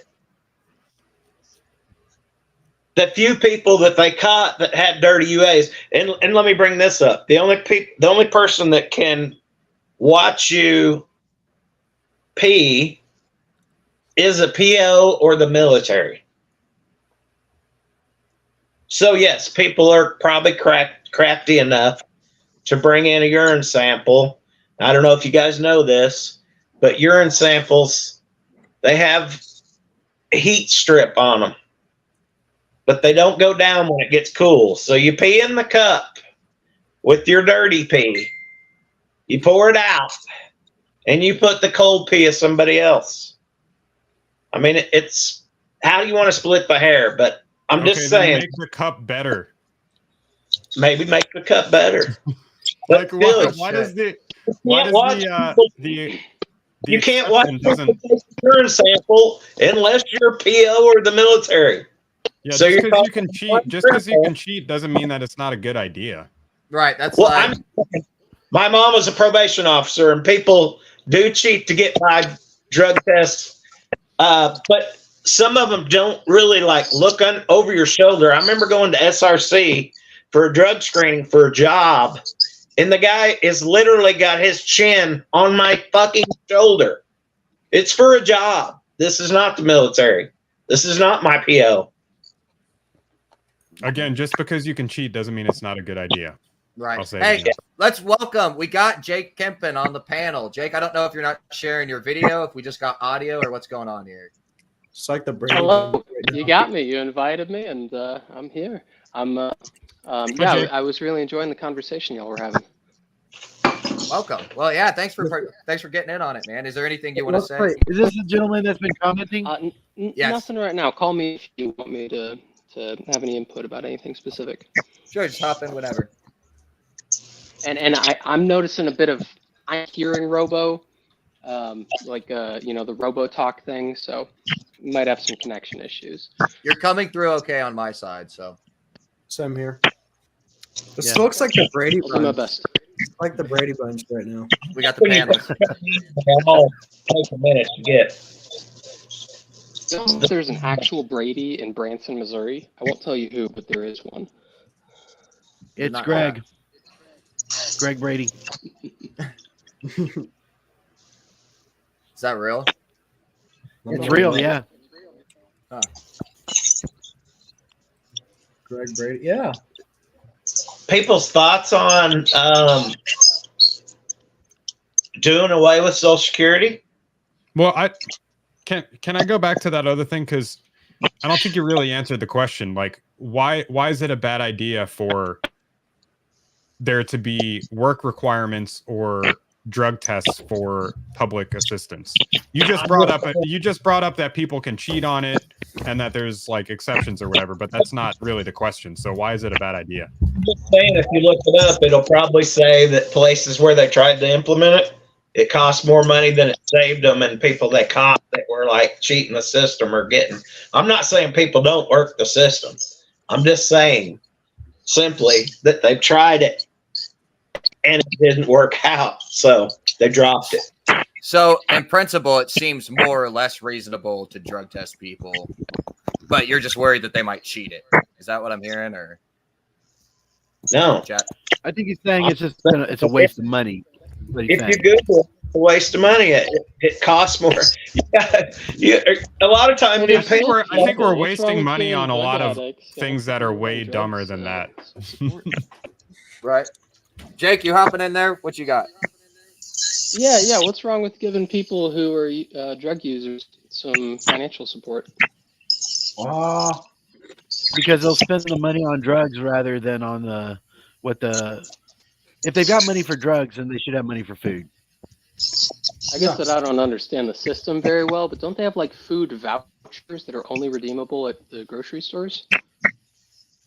Okay, so the EBT system or SNAP system is used can be purchased at any place that's primarily non-pre-cooked or non-foods that's like cooked. So like restaurants, you can't use it at, but like at gas stations, anywhere that is like something that's in a container. And it used to be stuff that's like not warm, but here recently they've increased it to like you could get like those heated chickens at Walmart or things like that. So they've expanded it somewhat. I work with individuals with disabilities, and all of them have like EBT cards. So I'm kind of familiar with it. I have to do EBT requests all the time, so fill out paperwork. So the vouchers are more like WIC programs and stuff like that. Correct. But anything can be traded. My food was traded in camps when I fed homeless people. Some people traded their food for drugs or whatever, So, right. Anything can be traded. I mean, it is. I think if you're entering that from your EBT card at a grocery store, and your signature, if you're doing that fraudulently and giving your food stamps to somebody else for 50 cents on the dollar, and maybe they have a point of sale that's nowhere near around you or something like that. Yeah, I think that's bad. But I think one of the main issues with incentives like that is somebody from having to work. So if they're comfortable and they're fed, they don't have to go out and get a job. They don't have to be a member of society. They're being taken care of. And it also enables those bad behavior as far as like if someone doesn't have to pay for food, they still have money for drugs. That keeps them in that situation of being dependent. That's why I don't give money to people who I see panhandling, is because that doesn't incentivize them to change their lives. It doesn't take care of the real problem, which is mental illness, addiction. It's better to donate to like charities that help those individuals get off of those things, that help them a seek that help them get the mental health that they need. Because if you just give money to somebody, there's no guarantee that that's going to be used in a way that's going to help them. Well, the my thing on food stamps is that I've seen people buy cigarettes, and I've seen people buy lottery scratchers while using their EBT for like other food, like snack food, and like that pisses me off. That my tax that like I'm losing like hundreds of dollars from every check, you know, and that money is going towards that to pay for someone's Monster Energy drink while they gamble in the gas station, you know. Like that I feel like we need more restrictions. I don't think we should get rid of EBT in all, but I think we need a few more restrictions on it because it's way too easily accessible. How do you feel about the gambling and these smoke shops that do nothing but peddle poison? I think it's cringe. I don't like it. I mean, I look at it as, I mean, I don't know. Some people might say free enterprise, you know, whatever, capitalism, blah, blah, blah. I think it's terrible. I think people should be allowed to sell stuff like that. I mean, it's not as bad as crack, but I kind of actually, this is a rare example of where I kind of intersect with Jack a bit, where I think these 24-hour casinos are bad for the local community because that's where all these vagrants and homeless people and drug addicts and criminals end up. Well, we got them in Springfield now. We got them in Springfield at almost every gas station. We got one of those gambling machines at every gas station, every corner store. You've got entire arcades just based around them. Like it's becoming a sickness in Missouri of people just spending all their money on those machines. Wicked on. I mean, my girlfriend writes commercial insurance. And you have that, what is it, kratom? I think it's supposed to be like legal heroin or, kratom? I mean, what it boils down to, a lot of people are on, maybe they got a CDL or they're being drug tested. And now I see that they're recalling some of these. They're supposed to have magic mushrooms in them, but they got something synthetic. You know, it's like down in Florida, you'd see people buying these bath salts and K2 and literally on the parking lot where they're at, like trying to chew somebody's face off, and it's like, what do you expect is going to happen on your parking lot if you sell people total poison and know that that's what you're doing, It's interesting to hear you talk about restrictions because I would have just assumed that you were like pro legalization of drugs and all that. Well, Jake, this is I would. Did Jake leave already? Yeah. Let me bring up this point. You're only allowed to purchase cigarettes and Monster Energy drinks if you make X income while on food stamps. I that's not what I'm getting around with it. That's not. What I'm saying is that your food stamp should not be used for Monster Energy drinks or candy or soda or like it should be used for food. It should be used for actual food, But it's also true. I want to say this too, and this is probably going to sound insensitive, but if you look at a lot of people who I've seen it in my personal life, this is anecdotal, but I think you guys might agree with me here. If you look at a lot of people who are on these assistance programs, they use their food stamps for food, but they still buy the Monster Energy drink. They still buy the liquor. They buy expensive shoes, TVs, cars. They're still living like a higher like income class like lifestyle. You know what I'm saying? In a lot of cases, not in all cases, but in a lot of cases. And I don't think we necessarily want to like acknowledge that as a society, but it is a problem. People need to have their priorities in order. You should be worried about your housing, your food, like taking care of your family. You know what I mean? If you're on Section 8 and you're on food stamps, but you're like buying Jordans, you know what I mean? Like that's a problem. Yeah, I agree. 100%. Well, I had a friend that was a fellow food trucker, and he kind of took advantage of some of those perks, or whatever, Section 8, using people food stamps to buy food for his truck, and of course, I disagree. I disagreed with it, and I didn't, not like voice that. But I also, like many other things with homeless people and things that were generalized as a product of environment. Of course, my parents would not have instilled that into me, that let's take advantage of the government and get whatever we can for free and make money. I'm like, I was struggling in my food truck to make it, with my money or whatever profits I was making or whatever money I took into the business, or vehicles I sold or whatever, to get into this hard to set up and work your ass off, But like I said, I don't know that this person was afforded the same situations I was, you know what I mean? Maybe a single parent family, a little bit tougher times. I'm not saying that excuses it.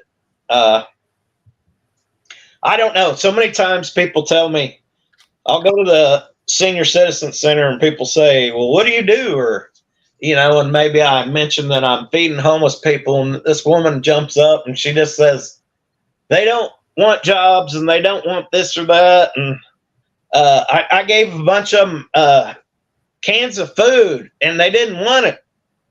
And I'm thinking, yeah, well, you don't really have the means to carry around a bunch of tin cans, and you can't really prepare it. Yeah, and I'm not going to sit here and tell you that I don't have friends that panhandle just so they can get high. Some of them are more honest about it. But when somebody tells you that really knows nothing about it, this is what we're talking about, the Project 2025. Maybe I haven't read all the pages, but when I'm sitting here on the other end of the table telling you that I've met homeless people in all different kind of situations, and I spent about 80 hours preparing and delivering, but actually probably visiting with homeless people for 2.5 years or more, even with another organization I was with, for about 40 hours a week. So it is easy to drive by and see somebody standing on a corner and thinking they're a loser, drug addict, they need to be drug tested, they're getting any kind of assistance. Like I said, there's all different kinds of people out there. I don't know if you can learn that much by driving by somebody's corner, Well, we have a video here too that I just saw. This is, I guess people are saying Kyle Rittenhouse is a part of Project 2025. Really? Yeah, it says here, Dutch McClure on Twitter says, this is Kyle Rittenhouse. He likes to kill unarmed people for Trump. He's practicing for Project 2025 door-to-door enforcement. Unarmed people. Shut the fuck up, Leighton. Oh, man. Is he the gun control czar? I just want to point out that Jack is the only one not laughing. Come on, dude. I'm ready for the future where we can start saying the gunman is Kyle Rittenhouse. Yeah, he's not somebody I'd want to hold up as an example for anything, really. He's a good shot. Yeah, Nothing else. absolutely. Yeah, I guess. Saved his life from a guy who was about to kill him. Yeah, pedophile at that. Maybe I should go. Hey, whoa. It's real. Go on a hunting expedition myself. I'm sure I could find somebody that would want to come and try to attack me. He didn't hunt anybody. He only shot when he was being attacked. What was he doing? With a gun in his hand. Why wasn't he in his safe zone at home in his own state? He was hired to protect a family friend's business. Okay. Yep. Let's see. We got a couple more links in the Discord here. I think we're getting close. we're getting close here, boys. I appreciate everybody coming on the panel and hanging out and talking. Jack, I know you called me mean names, but I really appreciate you being here considering you disagree with most people on the panel. So, there is some value with having an opposition voice here. I do appreciate that. I did lose control. I apologize. You're good, man. I don't know much about Kratom. Do our musicians want to chime in? Kratom? I've eaten it. Yeah. I've eaten it for sure. But It's isn't it like a derivative of hemp? I thought it was. I thought it's it was. based. It's out of Bali. It's a plant called mangda. It's like some kind of flower or something. Mm-hmm. But why did you try it? Well, I quit alcohol, and I tend to enjoy being high or drunk. So I was using that to kind of help myself quit alcohol. Kratom definitely has other draws. I wouldn't recommend using it too much. Patrick says Kratom's great. But I'm all really, if we were talking about it, legalization. I think some of these are worse than the actual what they're taking place for or trying to make. I'm all for, we were talking about it, make everything fucking illegal. Or, make it legal. Alcohol is the worst drug there is, and it's readily available on every corner. I don't know that we'd have the problem we have if we legalize drugs. Other countries have tried it. I don't know. Maybe we shouldn't. You've got the absolute right to fucking kill yourself with alcohol every day of the week and get in a car and smash other people. Believe me, I went out and drunk and drove. I had 3 of them. I beat 1, so I'm 2. I'm 1 away from being a felon. I made that choice, the horrible choice, to get out and put other people's lives at risk, Right. Well, I used to be more libertarian with I used to think legalizing drugs would solve a lot of problems, but looking at places that have decriminalized it, like Portland and Seattle, it seems to make it exponentially worse. So I've kind of changed my opinion on the legalization of drugs personally. I don't know. I've watched many shows on the fentanyl crisis and all that. Like here, I knew that people in camps that I was going to were literally sharing needles, like with other campers, like, hey man, can I borrow your needle? Without flushing it, where they had syphilis, something horrible in that camp. I know people in there with AIDS and hepatitis, and I thought, I want to do a needle exchange. Yeah, I want to enable people to shoot drugs. But people said, oh, you can't do that. It's illegal. I look at it the same way when people say, when you go into those camps, you could get arrested for trespassing. Even when I was cleaning up trash downtown on railroad property, friends of mine that were homeless didn't want to go on that railroad property. I said, well, maybe you have a warrant, but I'm willing to go to jail to clean up this trash. I said, if they're going to arrest me because I'm cleaning up trash, then we're getting arrested. And that's kind of the way I look at clean needles. Whether then somebody get hepatitis or AIDS, they're going to shoot drugs anyway or not, but are they going to shoot it with that dirty needle? And there again, I wouldn't be looking for the government to pay for those needles either.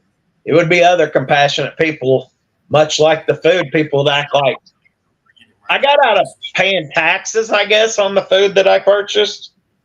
But people that got the attitude like it was costing them money, it's like, it's not costing you a thing.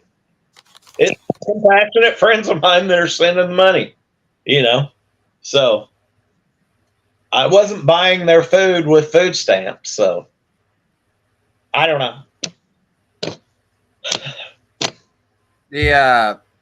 I used to think I was better than other people because I only used alcohol. I didn't use methamphetamine or heroin or whatever. It's all the same, man. If it's screwing up your life or it's got control over you, then it's a problem, I agree with that. I don't know.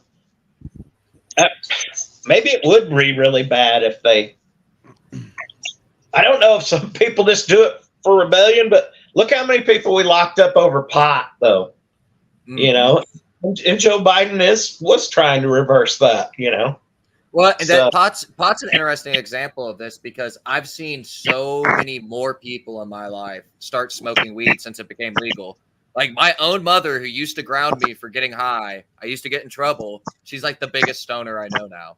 So it's like it being legal changed the culture, like it made it like socially acceptable for like, my own mom. So I know if it works that way with other drugs, it's like it just people are gonna do them. People are gonna try them. Well, in the Scandinavian countries where they have those needle exchanges and legalizing some of that drug use, they've seen the addiction rates explode exponentially.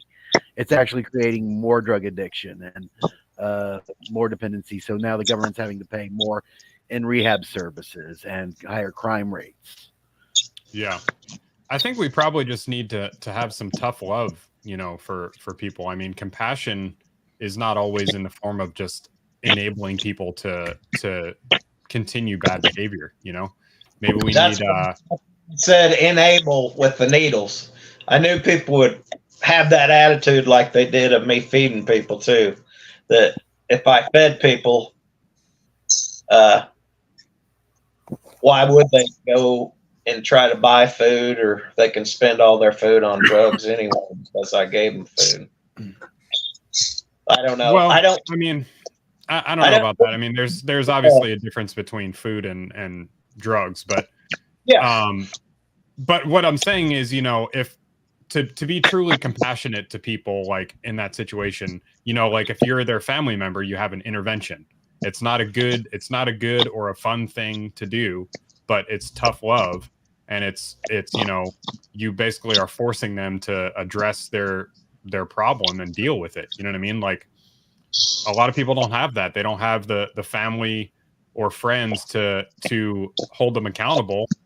So, you know, maybe they need to be held accountable in other ways. They need to be committed to a rehab institute or a mental institution, you know, for some of these people that are out on the street, like they're clearly either on drugs or mentally, you know, have problems or both. Like they need to be taken care of, and it's not by just letting them live on the street and like keep doing drugs. You know what I mean? Like they should be put away in a place that can actually help them.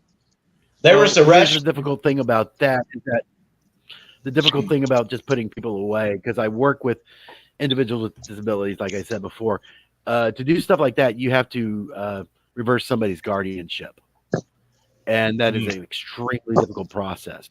They have to be like criminally insane, and they have to be charged and convicted, and then they can be institutionalized in some sort of criminal ward, insanity ward.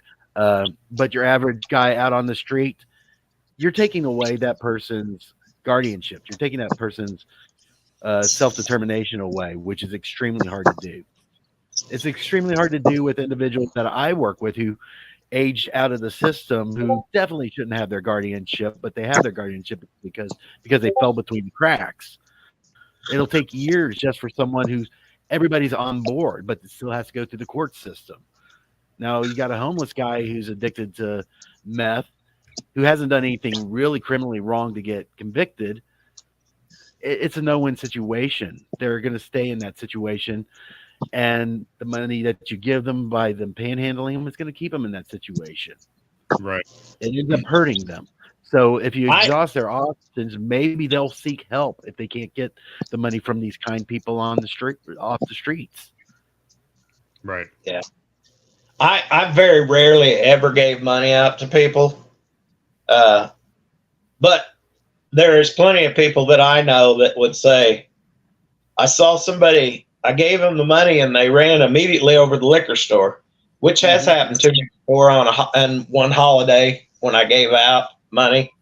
And then the guy wanted to ride, and I thought, where are we going? He was in Eden Village, you know. And for people that don't know, Eden Village is like a low-income, like housing place for homeless people. You can pay $300 a month, and you could have a forever home there. Now, I have a friend that's just getting out of medical assistant school, going into nursing school. He lives there. He doesn't want to be there. He's getting ready to buy a house. He just bought a 2019 Mustang. He'd been in recovery a little over a year, and he's one of the not very many people it happens, whether they're homeless people or not.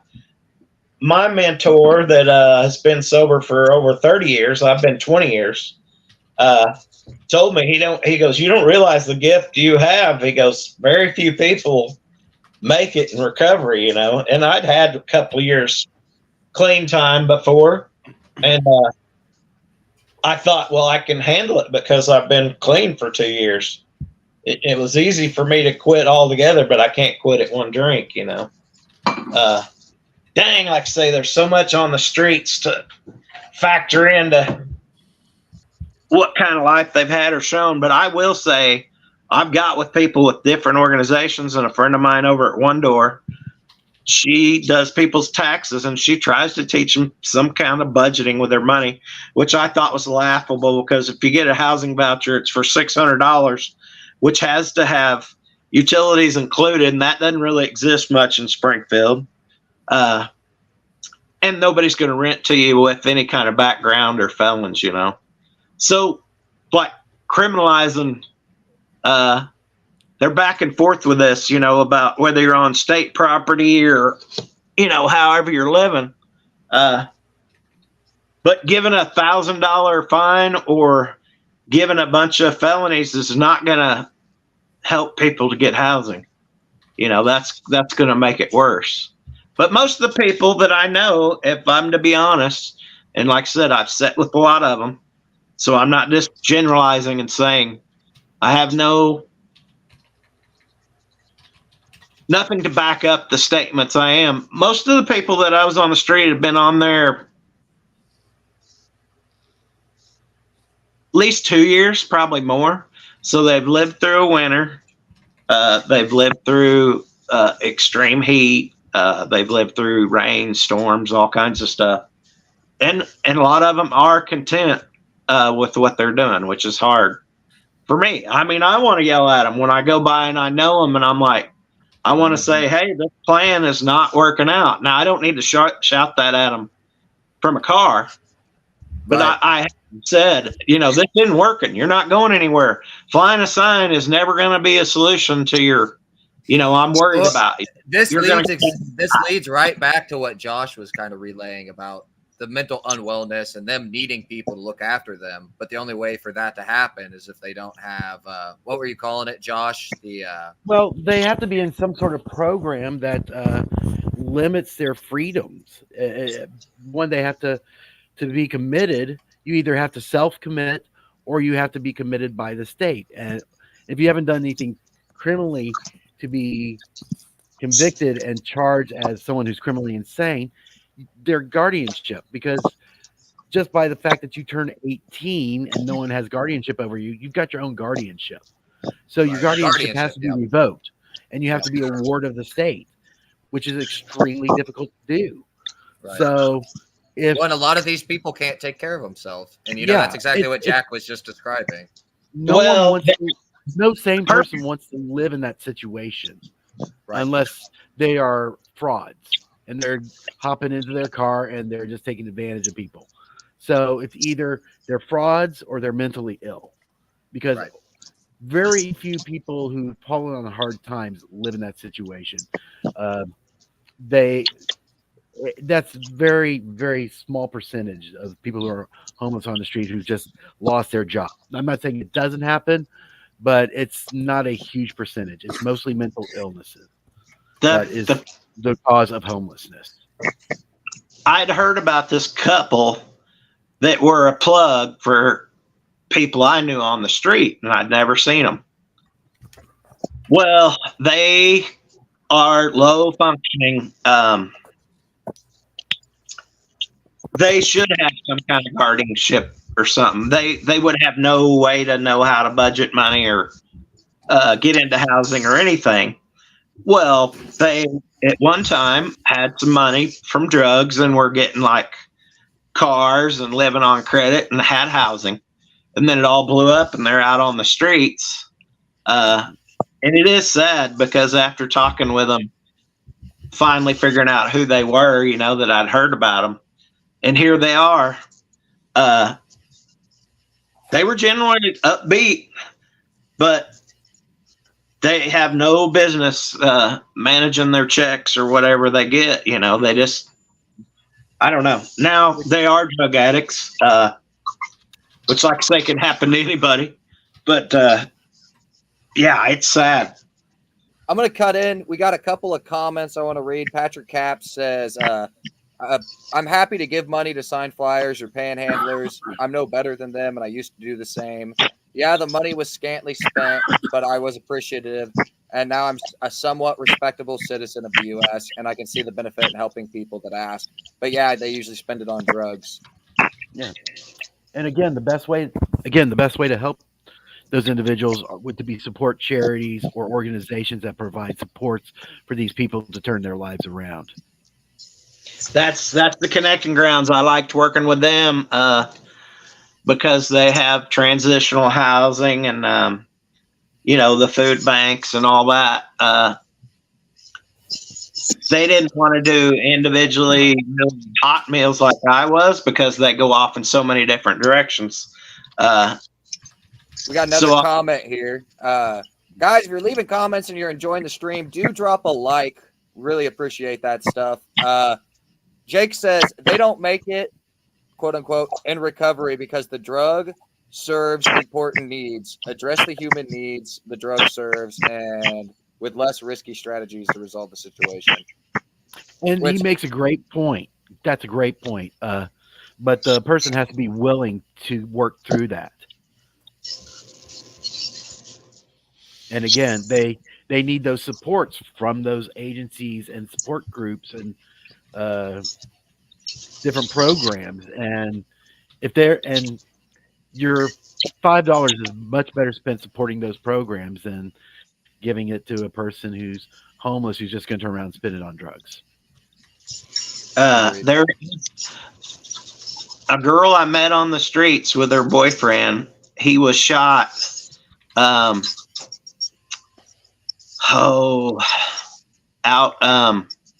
West Sunshine. They had stole some stuff. They were squatting in a house that was abandoned. They had stole some stuff from a convenience store across the street, and they grabbed like a whole tree of like watches that were in there, and they'd stole from there before. But I knew them both. But I guess they had some kind of suicide pact, and he had said he wasn't going back to jail. I'd never seen him with a gun, but he had told other people, you know, I'm never going back. So she goes over there for something like the next morning, and the cops follow her across the street. Well, he jumps up with a gun, and I didn't know it till later. Now that she's been in recovery now, I don't know, year and a half or something. It was a suicide pact. And she felt bad, so she got the cops that were there and told them, you know, that she totally forgave them and was sorry because they were having to live with shooting him, and she was trying to do the same thing. It just didn't work out. But yeah. She's in that's a not mental illness. I don't know what is. That's insane. That's a wild one. Well, and one of my friends put out, and I didn't know it, he had shared with me that I think like an uncle had molested him. And I think a girlfriend, not the girlfriend that is in recovery, but another girl, he said he punched her in like the throat, and it was just a knee jerk because she called him a bitch. And he said, I could literally smell the cardboard in the room that my uncle molested me, you know, and he started shooting heroin at a very young age to try to get away from this feeling or, you know, be all right with it. But then a friend of mine said, oh, wait a minute, he had a rape charge. He didn't share that with me. But my mom, being a social worker and working with a lot of sex offenders and stuff, told me that it does carry on a lot. And other people say, no, it doesn't. Yeah, it is a huge thing that, you know, you think it's horrible it happened to you, you wouldn't do it. But a lot of people do end up doing it to somebody else. But I still asked my friend to take it down because I was like, he has 2 sons that are housed, you know, that are productive citizens that have jobs and stuff, you know. I don't know. I just thought it was cold, but quite a story, you know. Like I said, I didn't know it was a suicide pact. I knew that he'd been to jail a lot and he didn't want to go back, but like I said, I didn't know he's armed and it is kind of pity that no man can be changed by taking another man's life, whether it's right or wrong or in the line of duty or military, whatever it is, you're going to be changed by it, you know? But they chose that at the state they were in because they didn't really want to be here anymore, I guess, especially if they couldn't be together. So, Patrick, I'd get you in the stream, but I think we're gonna wrap up. We've been going like 2 hours now, and now what we go? One time I was on like 1 or something, maybe, or I don't know. Yeah, last time we went till like 4 in the morning. I mean, we can keep going, but we got to get back to this Project 2025 stuff a little bit if we're going to. I think. Let's keep going. Fuck it. Okay, Patrick, we'll get you in. I'll send you an invite. Like I said, I was just reading through. Generally, hopefully, the people that came up with Project 2025, what their thoughts were. Yeah, like I said, I couldn't take in all that. Yeah, or haven't read it entirety. Yeah, well, I think very few people actually have. Like, it's 900 pages. Like, that's like the Fountainhead. That's a big book. You know, kind of like just as conservative. A 4-page summary of what the Mueller report was, you know. So, well, the Mueller report was bullshit. I'm making mozzarella sticks right now. Oh, yeah. Let's go, dude. Yeah. Now we're talking. Late night mozzarella stream. Hey, yo. Late night mozzarella stream. I was getting ready to make dinner, and then I came on and that's where I've been. So I'm going up to 12 a.m. max on this stream. Okay. Keep going until 4 a.m., but my max is 12. I got to be up early for car shit. Sounds good. Let's see. Jake Kempin says, check out the fact checks. What do they confirm is true in Project 2025? How do they feel about what's verified by fact checkers? Hey, is this the bus guy? Yeah, he's the busker that we had him on a couple episodes ago. No, like the guy that drove the bus around and. No, I never drove a bus. But no, yeah, Welcome. I did bus for a little while. Yeah. But no, yeah, I would like to say first off, you know, I'm a loving U.S. citizen, the best country in the world, like always. And thanks for having me on. Yeah, man, thanks for coming on. Good to see you again. Dude, but you're always talking about like drugs and things like that. You know, I used to do drugs. I used to do all the drugs and stuff. It was pretty dirty, you know, like the whole environment around it. Like every person you meet, like it can be a little sketchy or whatever, obviously. But you know, it seems like if it was completely legalized and like regulated, I feel like it would have been a little bit safer for the people that were actively using.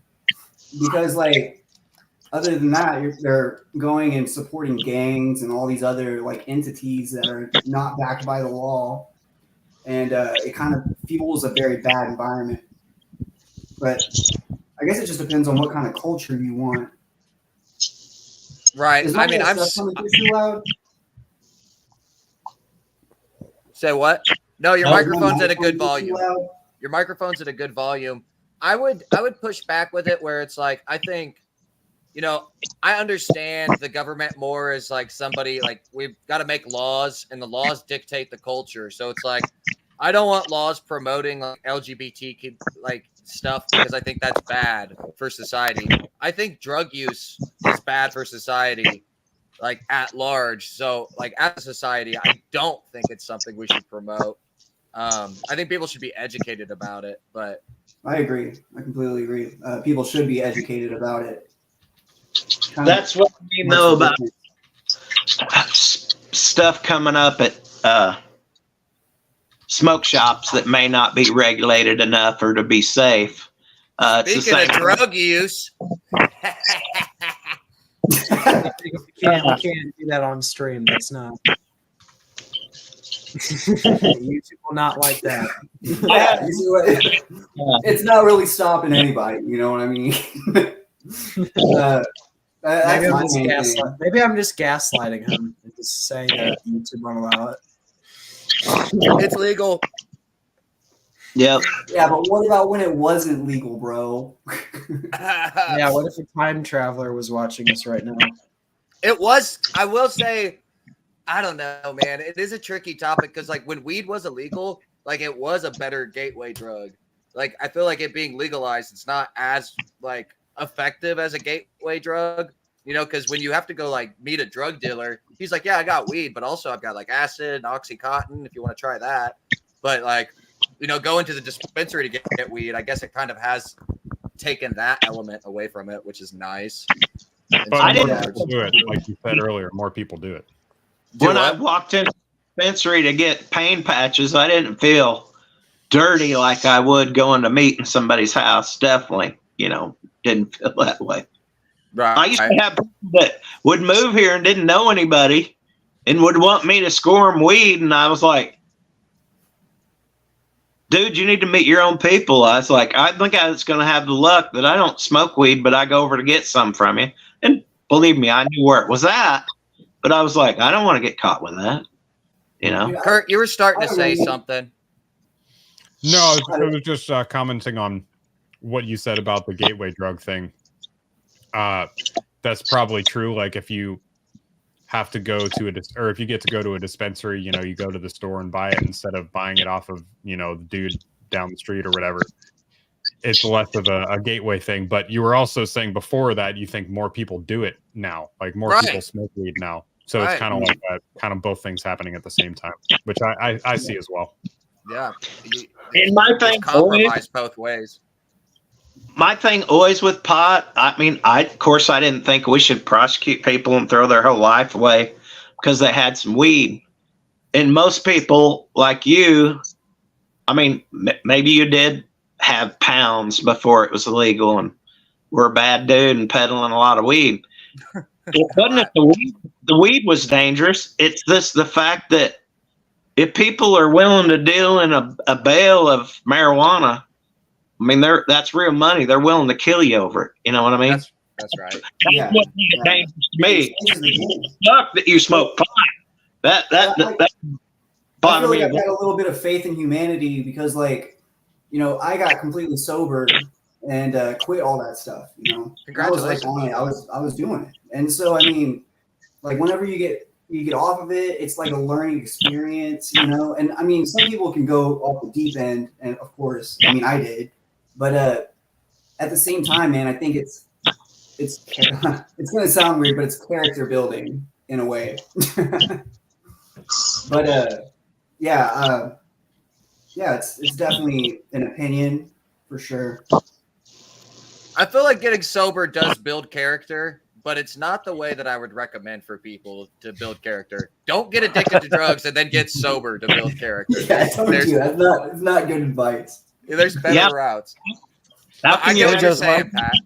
You were really my bored 10-year before you plan. started smoking meth every day. You want to be a good person, just get high. No, I'm just kidding. Yep. Yeah. Oh yeah, but that Project 2025 stuff, you know, like I saw that and I started looking at that.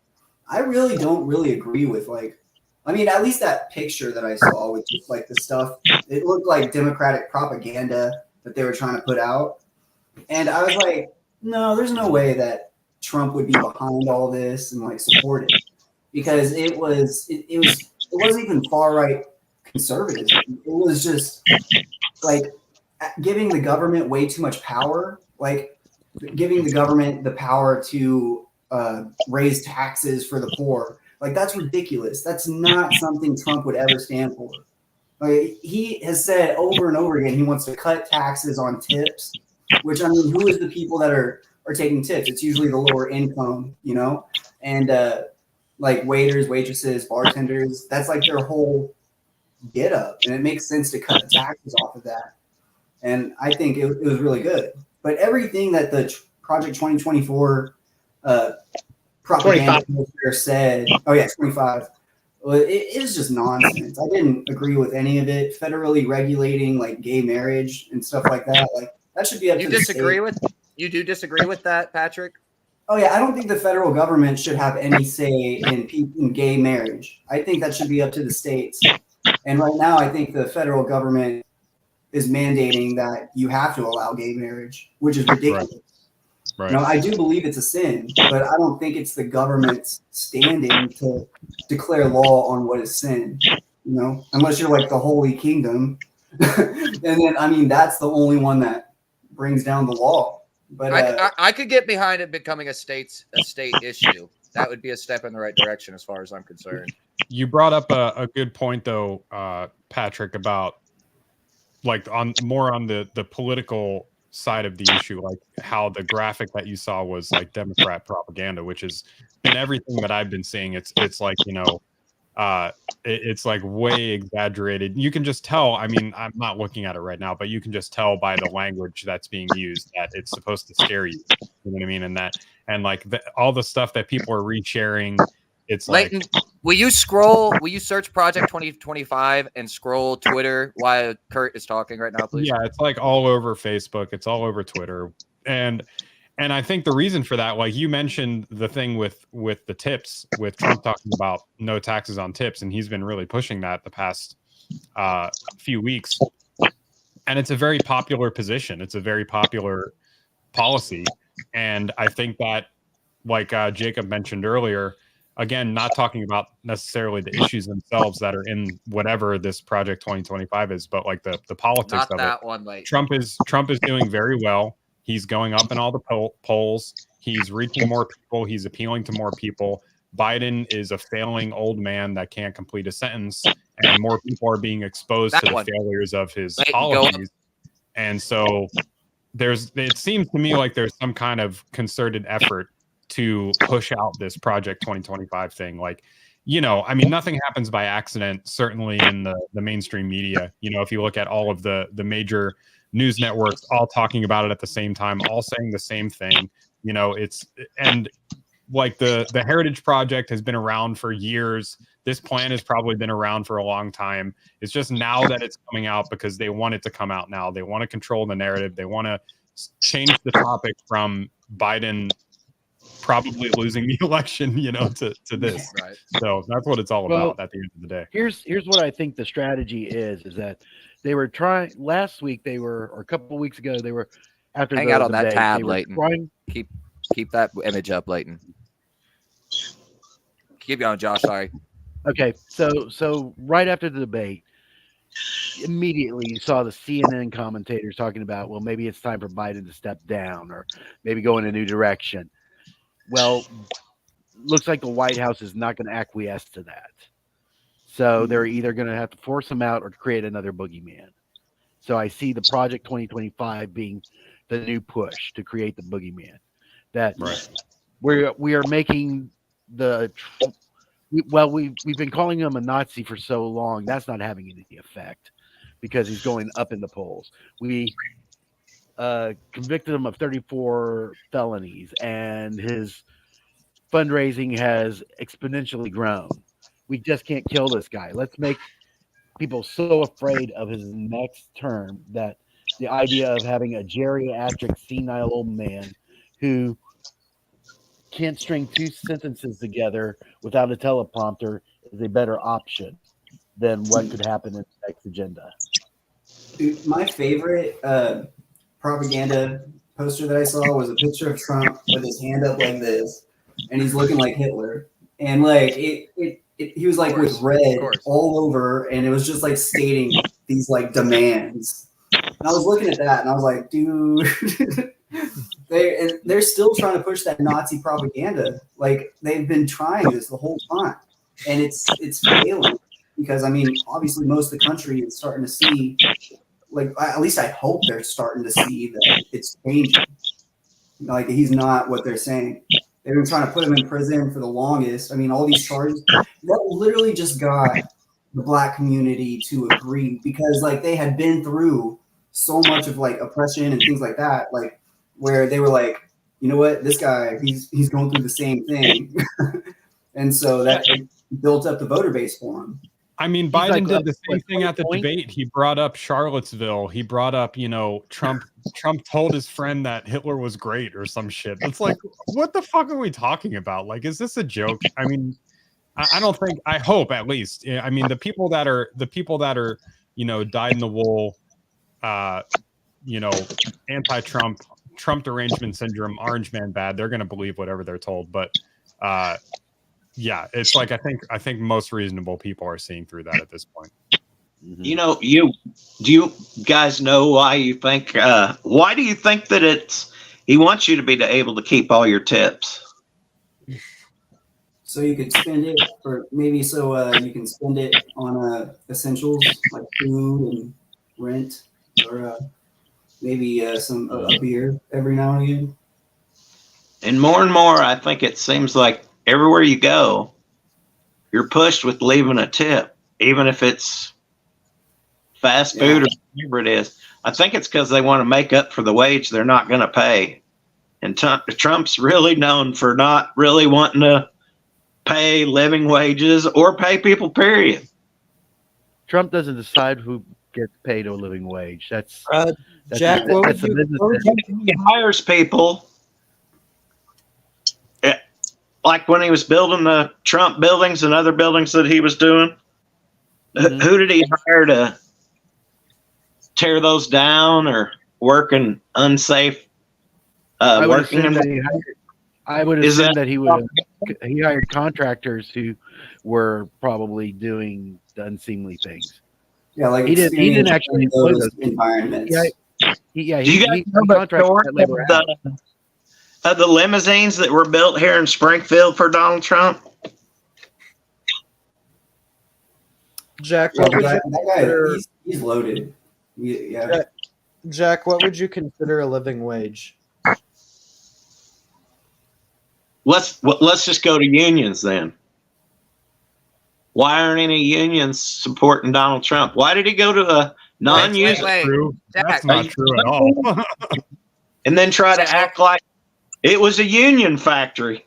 Why aren't the unions behind Donald Trump if he's so great? Many of them are. Many are behind Biden. That's for damn sure. Yeah. The union. Why did they enforce Joe Biden? Why is that?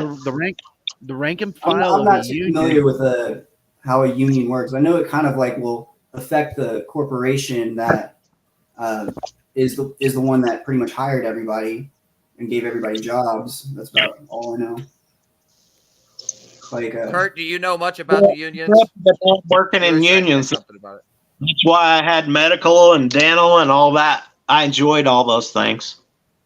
Yeah, I enjoyed one parent being able to be the breadwinner.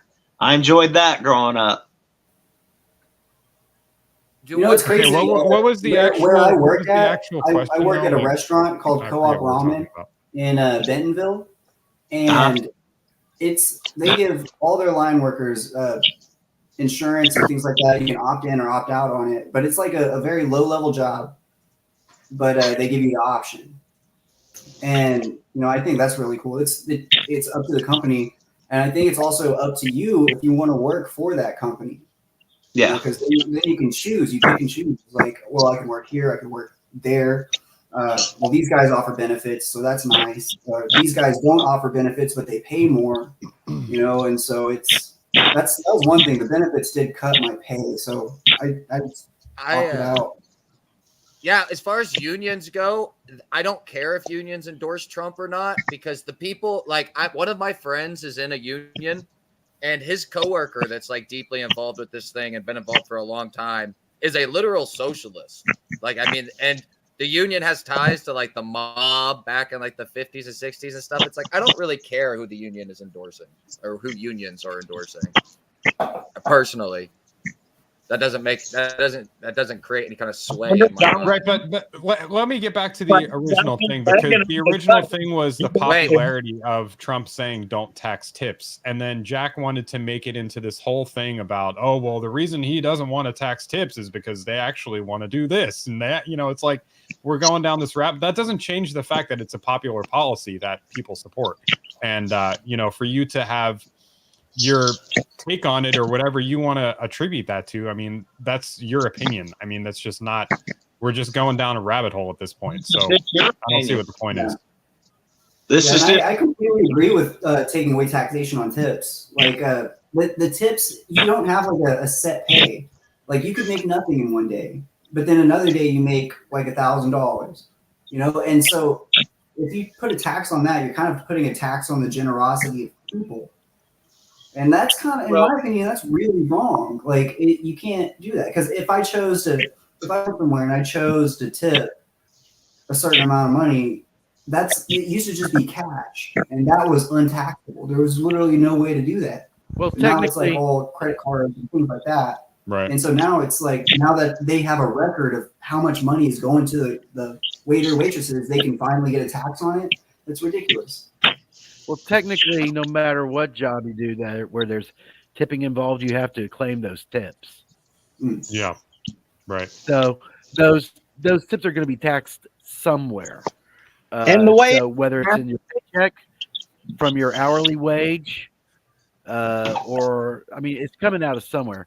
But ultimately, 50% of the lowest paid earners don't pay any taxes at all. They get most of that. They get all that money back through earned income tax credits, and end up actually getting more from the government at the end of the year than they would have made with the taxes taken out.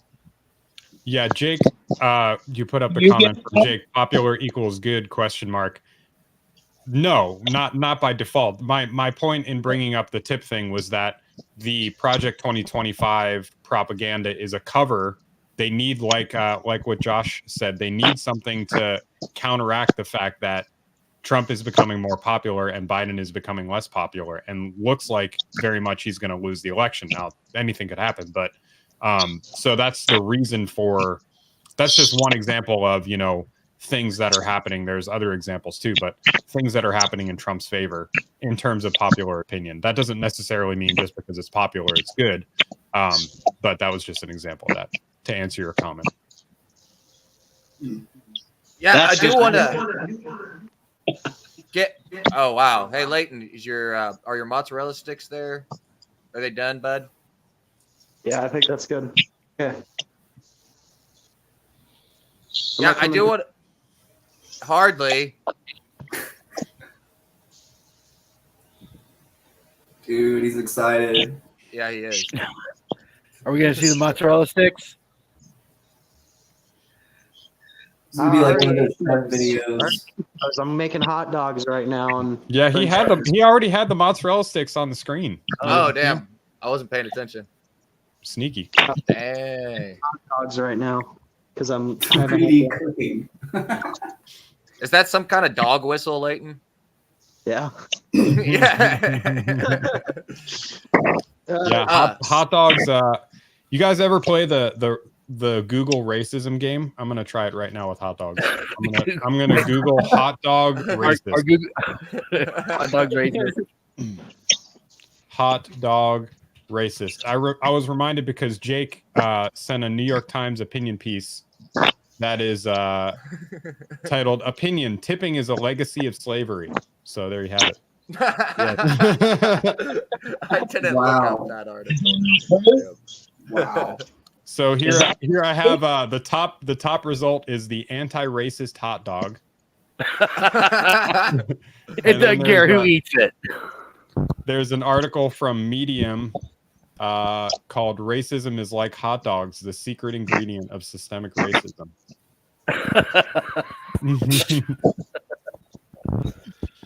Dude, that makes so much sense.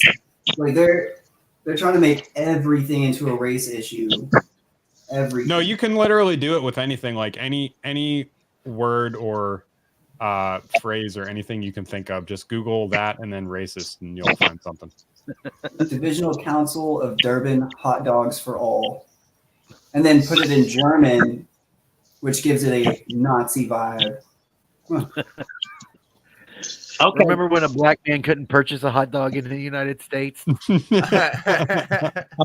Yeah, exactly. You're privileged. Drink out of a white man's fountain. I met this girl from Germany, and she came in, and she was like, "You guys focus way too much on race." And like she said, in Germany, they don't even ask like if you're white, black, Mexican, Asian on your like college applications and stuff or job because they're all white. Because it doesn't matter. Like it's ridiculous. And they're like, and every time you bring up Hitler to any natural born German, they get pissed. They get pissed. Like we're not Nazi Germany anymore. Did you ask her when the last time she saw a black German was? I did not. I did not ask. Guys, wow. Why would Donald Trump go into a black church or barbershop? They tell the people that they're going to go to this barbershop to talk about black-owned small business.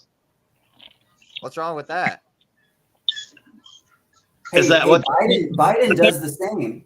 Biden goes to black churches and he surrounds himself with black people, like and tries to make it look like he's full of black people. Was the black church full of black people? Wait, hold on. I want to hear where Jack's going with this because I'm not following so far. Keep going. You were talking about how it's all made about race. Then why is he trying to appeal to a black?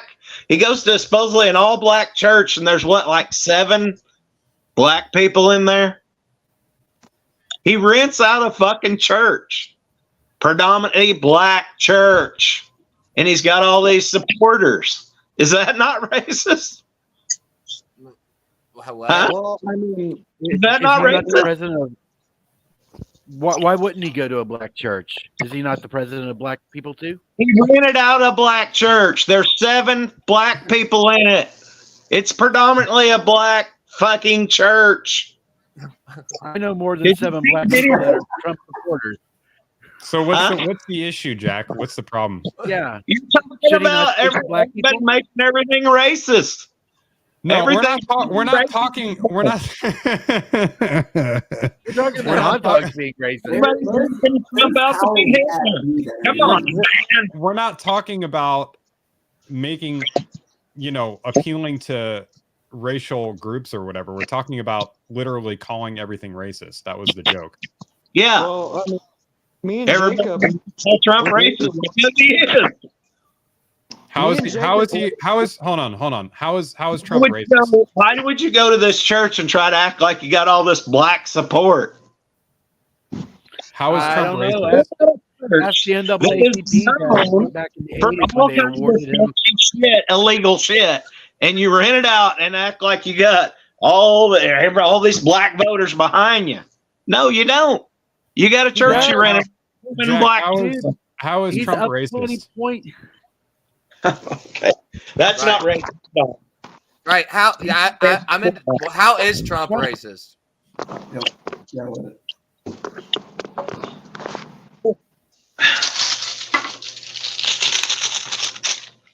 I can't see Trump's racism. Where's it at? Because you don't want to look. Come on, man. Could you give an example, please? The stunt. That stunt. That's 2 stunts I'm giving you right there. Him being around black people makes him racist? Don't you think he wouldn't want to be around black people if he was racist? Why? God damn. Why did he go to the barbershop? Just answer the question. Have you seen the videos of like every politician doing the same exact thing? You remember when the Governor de Blasio during COVID? During COVID, when Governor de Blasio said you get free fried chicken if you got your fucking vaccine, you remember that? Like that you're saying, he rented out a black church. He's racist. Wait, I Come got on, one. man. I got one. Do better. Joe Biden, Do better. Signing off. I'm not going to be split, so I'm signing off. Have fun. Joe Biden, Okay. Bye. Well, let me say this. Joe Biden did a video with a black family, and they were eating fried chicken in the video. Remember that chicken? That's your Yeah, that opinion. was hilarious. That's He's what like, Kurt was saying. "Here, son, listen here, man. You gonna play basketball or you like fried chicken? What's that?" That don't matter. That don't make it fact. That's just you guys' opinion. Have you seen the video? Have you not seen that video, Jack? It's crazy. I thought we were talking about Donald Trump and the racism and everybody trying to make him out to Yeah, be we were Hitler. talking about that, but you gave no legitimate examples, so we moved on. All right. Well, good night, guys. Have fun with that. You guys can Have a good one. Take God it bless. easy, Here's an man. interesting fact. Yep. Here's an interesting Thank you for fact. coming on. It's been nice, Jack. Yep. So in I don't know, man. 1986, With Joe Trump Biden, won a. whenever he did the corn pop thingy, like he was talking about corn pop, it really seemed like he was intentionally trying to surround himself with, the black community to look like he wanted to be around them. You know what I mean? Like it seemed like that's what he was trying to do. And in my opinion, that's Well, that's more racist than anything. They were filling his legs. Yeah. Yeah. They were filling his legs. Did you They remember were that? pushing He his was leg filling hairs down. That white, because he had the white hair. Oh, let on me his see if leg. this. My legs, they got Corn Pop was a hair bad in- dude. Can you hear that? Man, Corn Pop was a bad dude. yeah. Well, I want to be clear too. Like, he. You fucking Jake- killed him, Kurt. You killed him. Or not Jake, Jack. He wasn't necessarily wrong.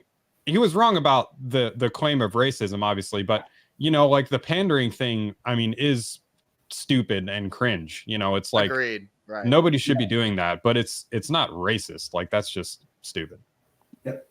I think like probably in today's United States, like with the mentality of most people, like politicians kind of have to pander like that. Yeah. That's why we I think have that's like so probably many popular like dude like even I do it. Like I love Marjorie Taylor Greene, but then when all those clips were coming out of her like having like a little cat fight bitch fit with everybody, and I'm like, man, let's get women out of politics. I changed my mind again. I don't even like the good conservative ones. 100%. 100%. And like if that was two dudes, it would be like way more entertaining. And you know what I'm saying? It would be like, like the version of that is Trump It'd be and Biden substantive. Yeah. Or like Trump and Biden talking shit on each other's golf game in the debate. That was like my favorite thing ever. I was all about it. Like I want more of that for sure. You're the exception with that. You're a fat bitch. No, you. I like that a lot. I really like that. Everybody I talk to, like every liberal, especially I talked to after the debate, they were just like, we're in utter shambles. The presidential candidates are talking about their golf swing. I'm like, oh, fucking cry me a river. That was 15 seconds. Yeah. It's like, and it was entertaining. I agree. When he first mentioned handicap, I thought he was saying that he was handicapped. And then I was like, well, that makes sense. And he's like, must have made a slip, but he was just talking about his golf game. Yeah. But, Leighton, are you about to smoke a blunt, dude? No, it's a white owl. Oh, that's even worse. Oh, those I know. You got me addicted to cigars. I didn't do anything. Leighton wanted to smoke fancy cigars. He's like, let's go get a Swisher or something on the 4th of July. I'm like, no, we'll go get nice, good cigars. So we went to Macadoodles and we got some cigars. And now you're over there smoking a fucking Swisher Sweet, dude. It's a white There's owl. like no nicotine content in those things. Not even just that. I thought I showed you the way, dude. And you're over there with a white owl. Yeah, I'm. Well, dude, I ain't got nowhere to get fancy cigars from, so. Dude, he's gonna like shift the camera, and then it comes back, and it's gonna just turn into a blunt. Now that I think about it, Leighton's a minor. How did you get that, Leighton? Wow. I have friends. Fed posting. Yeah, I know. Hey guys, I'm 20. Look at my cigarettes. Dude, I would have been so pissed if I turned 20, like if I turned 18 and you had to be 21 to buy cigarettes. Like that's dog shit. Yeah. Honestly. Well, that was so. so. Man, I'm surprised that that Jack actually left. Honestly, Kurt, you rubbed him. You rubbed him too hard, man. Yeah, well, I mean, I don't think I was being that mean. Honestly, I was just trying to nail him down. You weren't. I think it was funny that he left finally when we brought up Joe Biden eating chicken with black people. He's like, okay, I'm out of here. Like, that's really actually funny. Wait till he finds out about the sniffing of the little girls. Yeah, right. Well, you guys might have missed this, but at the beginning of the stream, and I saw this on liberal Twitter, but they've been trying to connect Trump to the Epstein thing more and talk about like him being on the Lolita Express and all this stuff. And Jack started on that right at the beginning of the stream. And I'm like, dude, the reason they're talking about this now is because they have nothing but to slander the guy. Right.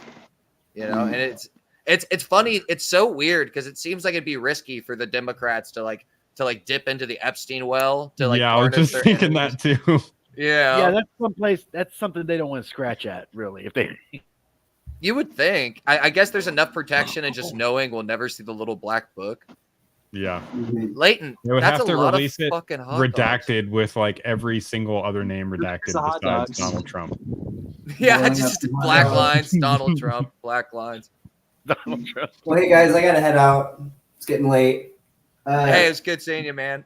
Good to Yeah, meet you you, too. man. Take care. Yeah. Thanks for having me on the show. All right. Yes, sir.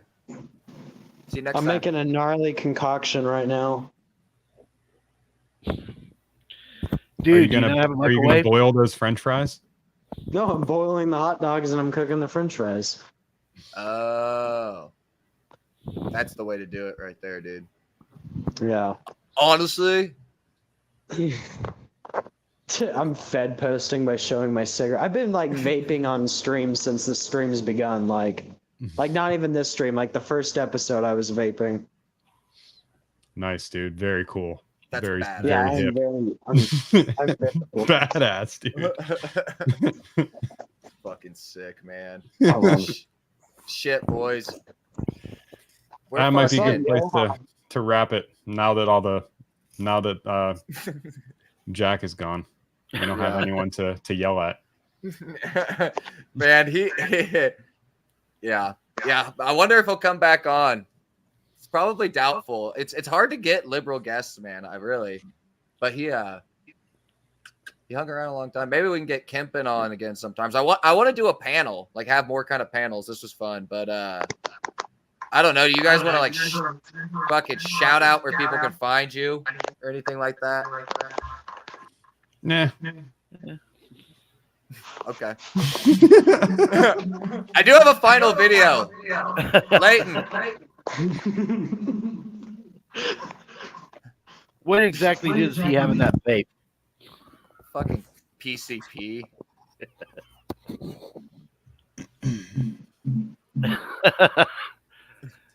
That's a stoner smile.